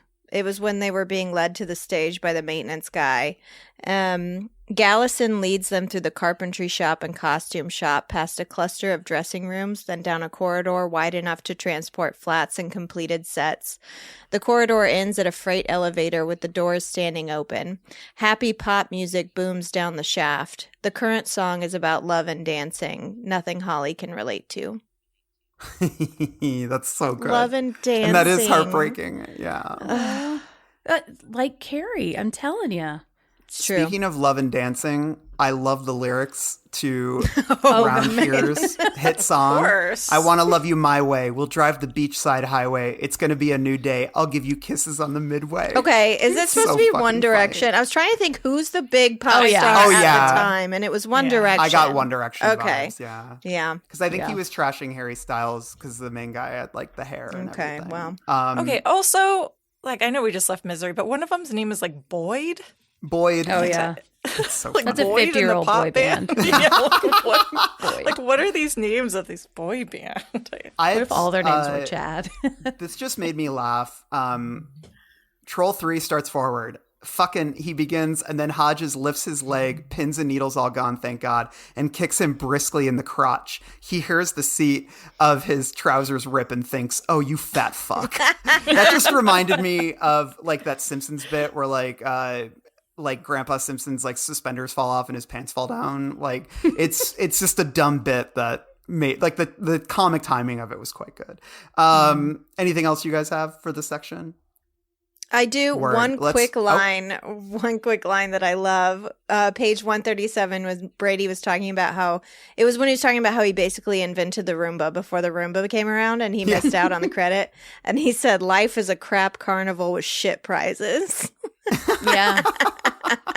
I was like, I need that like bumper sticker on my car. Okay, let's move on to the cemetery. What's the bottom of the truth? Well, sometimes that is better. The person you put up there ain't the person that comes back. It may look like that person, but it ain't that person. Because whatever lives in the ground beyond that cemetery ain't human at all. Here in the cemetery, we talk about the scary stuff. You guys actually touched on two of mine already, which was the arm torn from the body, classic King foreshadow, and then your description of the car coming out of the fog. Like that, to me, is genuinely freaky. I have this section, too, from when Brady's mom is dying after she's eaten the poison. Instead of answering, she begins to march again. Her head snaps up and her bulging eyes regard the ceiling for a second or two before her head snaps forward again. Her back doesn't move at all. It's as if her head is mounted on bearings. The gurgling sounds return, the sound of water trying to go down a partially clogged drain. Her mouth yawns and she belches vomit. It lands in her lap with a wet splat, and oh God, it's half blood. He thinks of all the times he's wished her dead, but I never wanted it to be like this, he thinks. Never like this. And that whole sequence is great because it's so horrifying in a million different ways. But there's also this mild bit of humor to it where he can't call 911 like she wants him to because it'll ruin his plans. And he just fucking goes in the basement and just waits for her to die. And that is so like he like hears a noise upstairs too at one point. Horrific, but I loved it. That and the incest. That's basically the shit that really got under my skin. Rachel, what freaked you out? Well, like before that, like what actually made me uncomfortable was when he was talking about poisoning Odell, the dog, and talking about like how all of that would happen to the dog. And, you know, that's before, you know, you read it the first time and you don't know that that's not what's going to happen. I know, but just thinking about like, oh my God, are we going to have to go through this? Is this what's going to happen to Odell?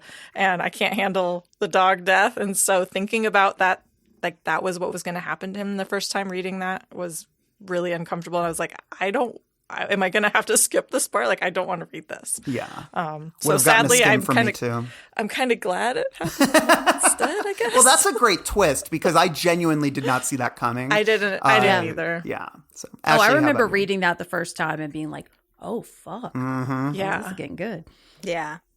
I wouldn't even say there were scary moments in the novel, but definitely scary ideas and themes. Obviously, the incel domestic terrorist aspect is something that's constantly looming over us, especially today in America, where there's a different mass shooting every day. But I will say, a lot of babies dying in this one. Yeah. A lot of baby death. Holy shit. There was page 36 in Brady's first letter to Hodges. He wrote, "When I saw in the paper a baby was one of my victims, I was delighted to snuff out a life that young. Think of all she missed, eh? Patricia Cray, R.I.P. Got the mom, too. Strawberry jam in a sleeping bag." Yeah, I had that too, yeah. And then obviously the scene where they killed Frankie. And again, like, I wasn't like frightened, but it's, you know, people do kill their children. And that is a very horrifying thing to think about. And just the way that it happened. Brady didn't think. He simply kicked Frankie's triple diapered butt and down Frankie went in a series of clumsy somersaults that made Brady think of the fat blues brother flipping his way along the church aisle. On the first somersault, Frankie kept on blatting, but the second time around his head connected with one of the stair risers, and the blatting stopped all at once, as if Frankie were a radio and someone had turned him off. That was so horrible. disturbing. So disturbing. And This the is Blues a Brothers comparison is literal like, child. yeah, and the Blues Brothers comparison is like so. I don't know. That is something a who child would think, you know? Like emotionalist yeah. too, you know, like he is disconnected from what he's doing. And it reminds me of, again, Salem's Lot. Like there is a scene of child abuse there and he talks about the kid blatting too. Like that word just feels so unfeeling, you know? Yeah, it's like annoyed, like, ugh. Right, yeah, exactly. blatting. Like yeah, which disgusted at Brady's mom was annoyed before he kicked him down the stairs. Yeah. Annoyed at his, you know, he was now brain damaged because of the choking incident. And just the thought of them killing that baby and like the fact that he didn't die and then they had to smother him. It's absolutely horrific. Yeah. Can't believe it was written down. I know. And it's so upsetting too, because it's not like just the circumstances leading up to it are horrific too. Yeah. Like he's talking about that year lasted 5 years and we lived with a soul sucking monster. And it reminds me of Herman Woke is Still Alive, which is a story in a later book. So I won't spoil it, but it's like, it is so upsetting. I will never read it again because it just like, it just is painful to read. And that's how the Frankie section feels, you know? Yeah. Do you remember in the scene in The Departed where Jack Nicholson shoots the guy in the head and he falls, and Jack Nicholson goes, he fell funny. Mm-hmm. It's like, that's literally what I thought of when Brady sees these horrific things happen, and what pops in his head is like, oh, like the Blues Brothers. Yeah. Yeah. What? God. Man, Lord. this book's really good at like making me feel like shit. Like, Jen, how about you? What were you going to say? Okay, so this is from the crime scene, the Mercedes crime scene, flashback on page 60. There was something else, too, something that gleamed even in the morning's pale light. Hodges dropped to one knee for a closer look. He was still in that position when Huntley joined him. What the hell is that? Pete asked. I think it's a wedding ring, Hodges said. So it proved. The plain gold band belonged to Francine Race, 39, of Squirrel Ridge Road, and was eventually returned to her family. She had to be buried with it on the third finger of her right hand because the first three fingers of the left hand had been torn off. The medical examiner guessed this was because she raised it in an instinctive warding off gesture as the Mercedes came down on her. Two of these fingers were found at the scene of the crime shortly before noon on April 10th. The index finger was never found. Hodges thought that a seagull, one of the big boys that patrolled the lake shore, might have seized it and carried it away. He preferred that idea to the grisly alternative that an unhurt city center survivor had taken it as a souvenir. Just makes my skin crawl. Also, to think about your finger getting ripped off by your ring. But also the idea to put your hand up to stop a speeding car from hitting you, because that's all you can do. That's all you can do. Oh, yeah. Fuck. Terrifying. Anybody else? Or should we laugh? It's time to laugh in a section we call Pound Cake. After all you've been taught, everyone isn't bad, Mama. Everything isn't a sin. Come to your closet and pray. Ask to be forgiven. He's a nice boy, Mom. You like him. You really like him, Mom. Okay, in Pound Cake, we talk about, well, you know, if you're listening to us. Okay, I have a question for you gals. What is a tramp stamp exactly? Oh, random tattoo. Hold on. Let me. Okay, it's on the small of your back. Yeah, hold on. I can actually show you. He says, I found this as somebody who has a lot of tattoos. Kind of offensive, King. Yeah. Because what I picked up from this is that I think King thinks all tattoos are tramp stamps. Yeah. Or just women with tattoos. Like because he said like the tramp stamp and then on the ankle, that's not a tramp stamp. That's not where it is. Sir. I know. No. And I'm sorry. He goes, that's where you put your butterflies. Somewhere inside that dolphin. And he's also imagining this about this woman. Somewhere inside that dress, Hodges knows there will be the sort of tattoo now referred to as a tramp stamp, maybe 2 or 3 of them. And I was like, what the fuck? Like, I thought you could only really have one on top tramp of the stamp. other. Yeah, like they're just stacked. Just tribal stacked on. And then he says it's on her ankle. And I'm like, did nobody with any tattoo knowledge edit this book? Like that just I made me honestly laugh. didn't even catch that. Good eye. I did not catch that the trans. I took it personally. I was like, it just felt like real old man shit, like talking about the kids and their tattoos and the tramp stamps. Or like my grandpa used to always ask me if I got my ripped jeans half off. Oh, yes.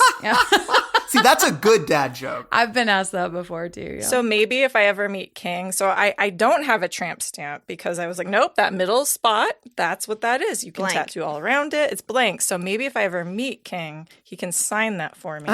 And then I can get it tattooed. And You're my tramp stamp now. It can be right in between all these stars and an Alkaline Trio tattoo on either other side. That would be perfect. Right after the tramp stamp thing, he also said, you knew that the women had tramp stamps, and you know this man is hung like a horse and shoots sperm more powerful than a locomotive and faster than a speeding bullet.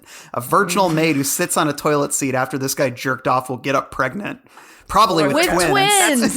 That's disgusting. That's so gross. But man, he's going off right there. Oh, yeah. And that's part of, that's how we're introduced to Hodges. Right. So. Which, because let's just say he learns, he becomes a woman respecter by the end of it, which, hey, good for him. So what do you guys got in Pound Cake? Oh, I've got one. Well, I mean, there's a few, like with him and Janie. Mm-hmm. Oh, there's some good Janie. They're little liaisons, and he's talking about, it's, wait, did I pull it up? No, it's so, like you were saying, she talks so baby talk to him. Yeah. Let's see. I'm trying to find the gear stick section. They talk about I found it. Sorry. Okay, I please got one. read it. Well, not the gear stick one, but here's a different one. She goes, "Oh, shut up." She slides a hand down the front of him, pushing the zipper with her palm. His pants fall around his shoes in a jingle of change. Save the talk for later. She grabs the hardness of him through his underpants and, wiggles it like a gear shift, There it is. making him gasp. That's a good start. Don't go limp on me, Bill. Don't you dare. Oh, she really does not want him to go limp. I'll tell you what. It is Hey, very and funny. I like that she tells him what she wants and she gets it, you know? That's like, I feel like he's like, I'm going to subvert, the detective dame thing. By And, being on the bottom. She's going to be in charge and take care of herself first. Like, he can get seconds and he can come later. It's so funny to hear Will Patton read all this shit. I know. So funny to hear Will Patton. I couldn't take it seriously. I could not take the sex scene seriously. And I do think they are written a little bit, hard case crime-esque. They're written a little bit tawdry, a little bit like, the shadows in the room covered her pussy type situation. But however, hearing Will Patton do both of the voices, I was like blushing alone in my car. I love it. Well, and on the next page, she says, now lift your legs and keep busy. Use your thumbs a little. I like that. He's able to obey both of these commands with no trouble. He's always been a multitasker. Of course. That's such a cornball line. I know. The fact that Hodges is also kind of good in bed is like, no, you are not.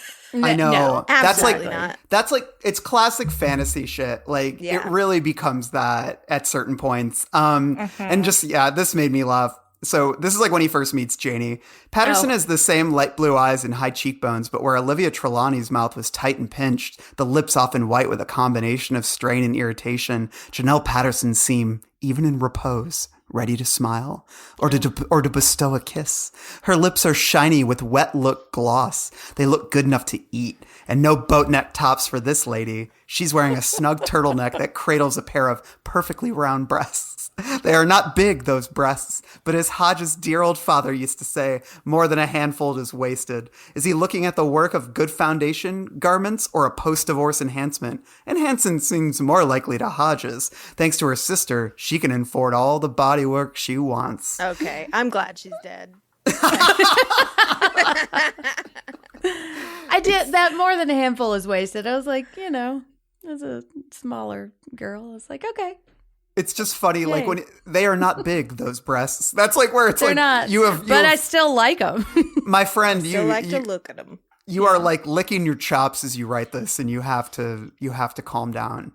And then on the next page, he's like, and it was just as nice watching her walk away too. Yeah. He's horned up, and then he's horned up for sure. This part made me laugh because it's kind of evoking, I think, the chapter ending Winky moments of like The Stand in 11/22, where we can't say Winky anymore. No, but Winky's done. So they say they're like talking about meeting with Aunt Charlotte and stuff, and they'll go, and then Janie says, "You'll come to lunch too, won't you?" And then Hodges goes, "If you let me reach inside that shirt you're wearing, I'll do anything you want." She goes, "In that case, let me help you with the buttons." And then it's the end of the chapter. That's like classic, like horned up king, and it always makes me laugh. It's like those are like the like epitomal pound cake moments, you know. Mm-hmm. All right. Any other pound cake, you guys? I mean, the rest of the pound cake is incest, so no. Yeah, there was one, like, I couldn't decide if this was pound cake or misery, but on page 52, it's really just a matter of time. We know he's white, we know he's in his teens and 20s, and we know he just can't get enough of that well-maintained matronly pussy. It's like, that's Jesus Christ. No, no, thank you. Okay, with that in our on minds, that note. let's move on over to King's Dominion. There's another world out there. I know there is. All right, here in King's Dominion, we talk about the connections to other King books. There are like 30 19s in here. So like we could probably at this point he's just throwing 19s everywhere. So we got to just get used to that one. I did think it was interesting that they talk about Bill struggling with trouble sleeping early in the book, because of course that just made me think of Ralph Roberts and Insomnia. Yeah. These old men be sitting in their recliners in the middle of the night. My dad wakes up at like 3 a.m.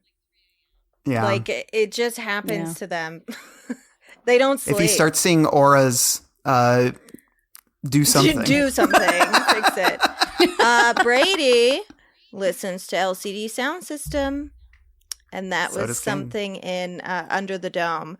That was a little, I think it was a little out of place in Under the Dome, because it seemed like a really like small town, and the guy who was listening to LCD was like a farmer, and I was like, yeah, it was weird. Yeah. Anyone can like anything. I don't know. But Brady listening, it felt weird. It didn't feel as weird this time. Brady said he listened to LCD Sound System when he fell asleep.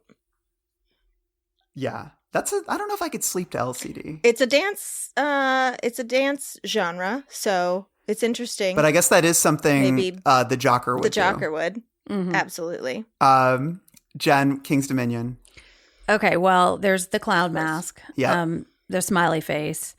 And then this is kind of forward, but like he mentions Philip Roth like as a good writer at one section, which is going to show up later. And then this is a stupid one, but when he gets his Clucker Delight sandwich. So in Needful Things, the moment before they do this like inexplicable, like she balances on his hand with her legs, like they are eating from Cluck Cluck Tonight. And I was like, I think that's a spinoff chain. And that is a really, really good change. 237. I was like, Cluck Cluck Tonight. What a fucking weird name.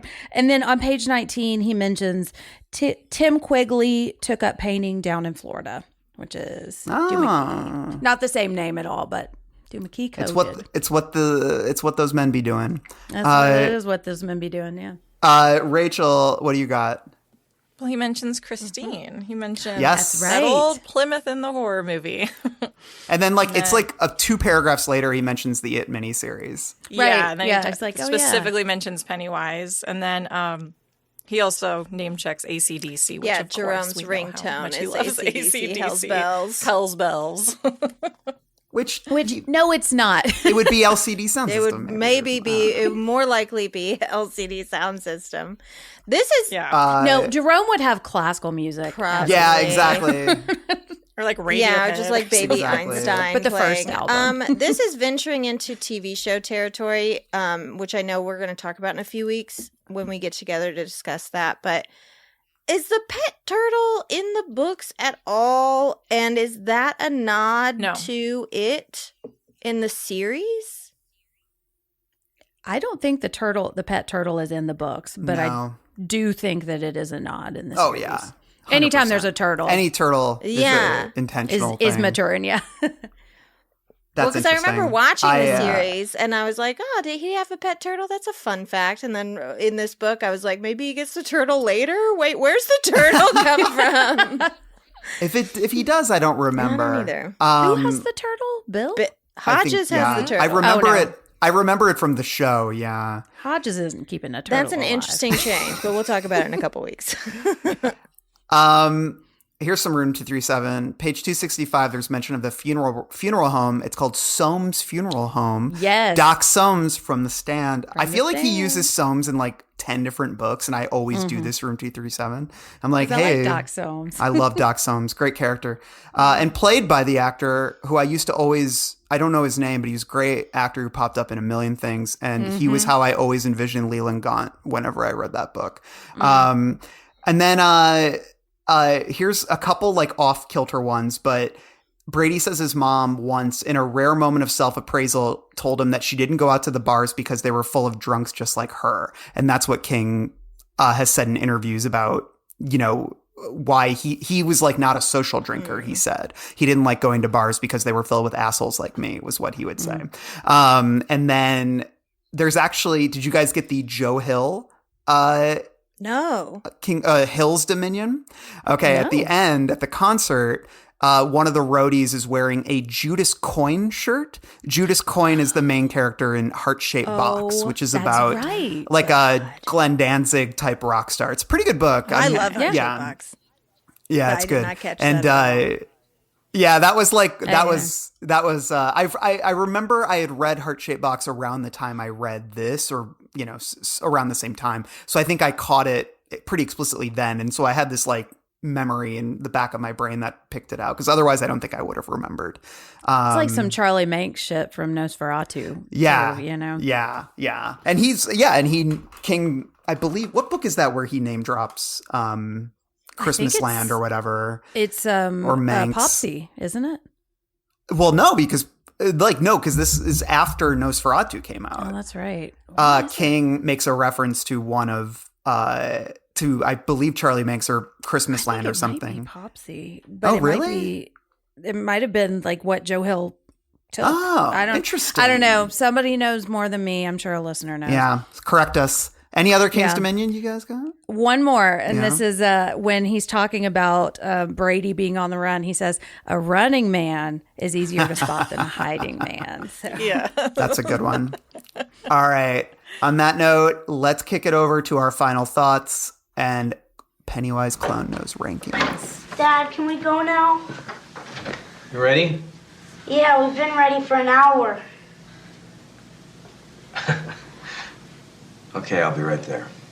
You said that a half hour ago. Yeah, my dad's weird. He gets like that when he's writing. So here we share our final thoughts and rate this book on a scale of 1 to 5 bright red Pennywise clown noses and name your MVP. I'm going to start with Rachel. All right, listen, Mr. Mercedes is not perfect. Hodges is definitely not perfect, but I love this book for what it is. Like, this is an easy, breezy book that I don't have to, I'm not going to be like sobbing my eyes out or like having a huge emotional investment in. But I think that's why I'm drawn to these kind of stories sometimes, and these kind of, whether it's Law and Order, like I like a good procedural, and I feel like that's what this is.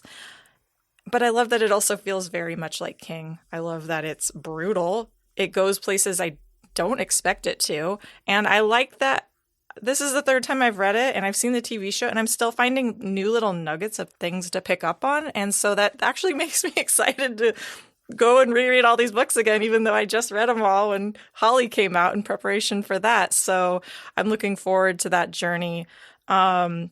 Yeah, like I said, plenty to not like about it, but still a worthwhile journey and investment of my time. So ultimately, I'm going to give it 3 bright red Pennywise clown noses. And MVP? MVP.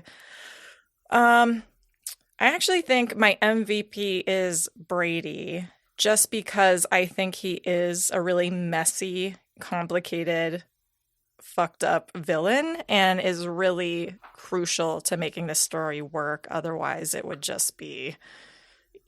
drag even more than it did. And just having a character as unhinged and tragic and flawed and scary as Brady, I think, is ultimately what makes everything else around it work as well as it does. So yeah, I'm not endorsing Brady, but I think he is the most valuable player in this story. I laugh at the idea of who would endorse Brady. He's so evil. Real cool guy. Seems great. I can fix him. I don't see why. Yeah, I can fix him. Ashley, hit me with your final. Yeah, I do love a good police procedural.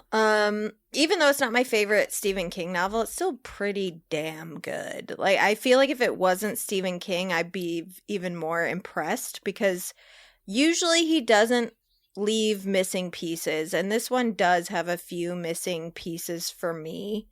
But I will say, even though I complained earlier about the climax of the book, because we didn't get into it, but I also think the location of the climax has some problems. It was really hard to visualize where they were in relation to the stage, and where was security. It was a little messy. Actually, yeah, I felt the climax was pretty messy. So, but even though I had so many problems with it, I do love the button at the end of the book. The last line of the book, this takes place in the hospital 17 months after the incident, after Brady gets the brains knocked out of him.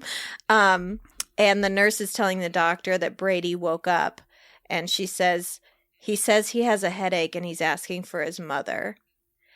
So chilled me to the bone, and I already knew it was coming, and it scared me. And it's just a really fucking fantastic way to tease the return of such a horrific villain. And had I finished this in 2014, I would have been very excited for the follow-up. So I also gave it 3 out of 5 bright red Pennywise clown noses, and I also gave Brady the MVP because I just think he's such a fantastic villain because he is so vile. And I didn't get enough of him in this. I wanted more Brady, and I got him. Sort of. Yeah, well, you're going to get, well, no spoilers. But they kind of tease it at the end of this book. So he ain't gone just yet. Jen, let's go. First of all, I want to say it is not Popsy. It is Dr. Sleep. I looked it up where Charlie Manx is mentioned. Sorry. So if you're already writing your angry emails. So is Charlie Manx sort of like what's the cult called? He's the villain in Nosferatu, which is a Joe Hill. It's kind of like a child killer. Oh! Is he one of them? No, it has something to do with Doc's, not Doc, Halloran's grandfather. Yes. Was Charlie Manx's friend, yeah. Okay. It's like a Pennywise kind of thing. It kind of, yeah. I really love this book. I enjoy it more every time I read it, and I really liked it the first time. I feel like it gets weighed down by the rest of the series and like kind of the reputation that the Hodges trilogy has as being like outside of King's kind of dominion or like his typical writing style. And I think by the 6th book, a lot of constant readers are getting tired of crime and Holly. I will never get tired of Holly, but I think when I look at this book as a singular unit, like it moves really fast. It's got a really great villain. I'm really invested, even though I don't really love the protagonist. But I love Holly's rise at the end. I like discovering this character along with King. And I feel like there's a lot to love in this book. And it's one of the books where I feel like since I know the ending, I can stop and really enjoy that section where we have that 3-page flashback with Holly because I know what's going to happen. Whereas when I was reading it, it bugged the fuck out of me. I was like, what's going to happen? But now, since I know what's going to happen, I can just enjoy it. And I feel like there's a lot of exactly. And there's a lot of really great writing, a lot of great exploration, a lot of really interesting food for thought. And I feel like King doesn't really beat us over the head with answers to those quandaries, he never really tells us why Brady is the way he is. He's just kind of allowed to be an asshole and be a despicable human. And I like that. So I'm going to give it 3 as well. And you would think that I would give Holly the MVP. And if this were the only book, I would. But I'm going to like Holly better down the road, and I'm never going to like Brady as much as in this book. So I'm giving it to Brady because Brady, without Brady, this book really falls apart, Amazing. I want to say, I think this is my favorite episodes of this podcast is when I come out the other end liking the book more. I did not love reading this book or rereading this book. I'm not a huge fan of it at all. I don't like Hodges. I'm not a huge Holly fan. Obviously, I'm not into Jerome and as much, and Brady's a lot of fun, but he's a miserable hang. You know what I mean? But but it's he is fascinating. And the thing is though, I think a lot of the ideas that all these directions I was being yanked in, I feel like talking with you guys about it and hearing your perspectives, I feel like they all, I don't know, all those strings went in finally found themselves and took me down a certain path. And I feel like this book is more well-constructed than I initially gave it credit for, especially thematically. And the messiness is kind of the point at times. I still struggle with so many parts of this book. But I do think there's a lot of, I think sorry, I'm babbling, but it's what holds it all together. The actual plot does not really work for me, but there are individual scenes and sequences that I think are among some of the most exciting in King's latter day work. And like I said, I think the ideas became less frustrating and more compelling the more I talked to you guys about it. So thank you for that, because that doesn't always get to happen. So I'm going to give it 3 out of 5, just like you guys. And my MVP is a character that you guys have all neglected, and I'm kind of upset about it. Odell the dog. Odell the dog. Because he gets to live another day. That's Such a true, good boy. yeah. He's saved from a horrible poisoning death. Well, this was so fun. Much more. This episode went deeper than I even thought it was going to. So thank you guys for bringing your A game. And let's do some quick plugs. Ashley, what's coming up on Keep It Weird?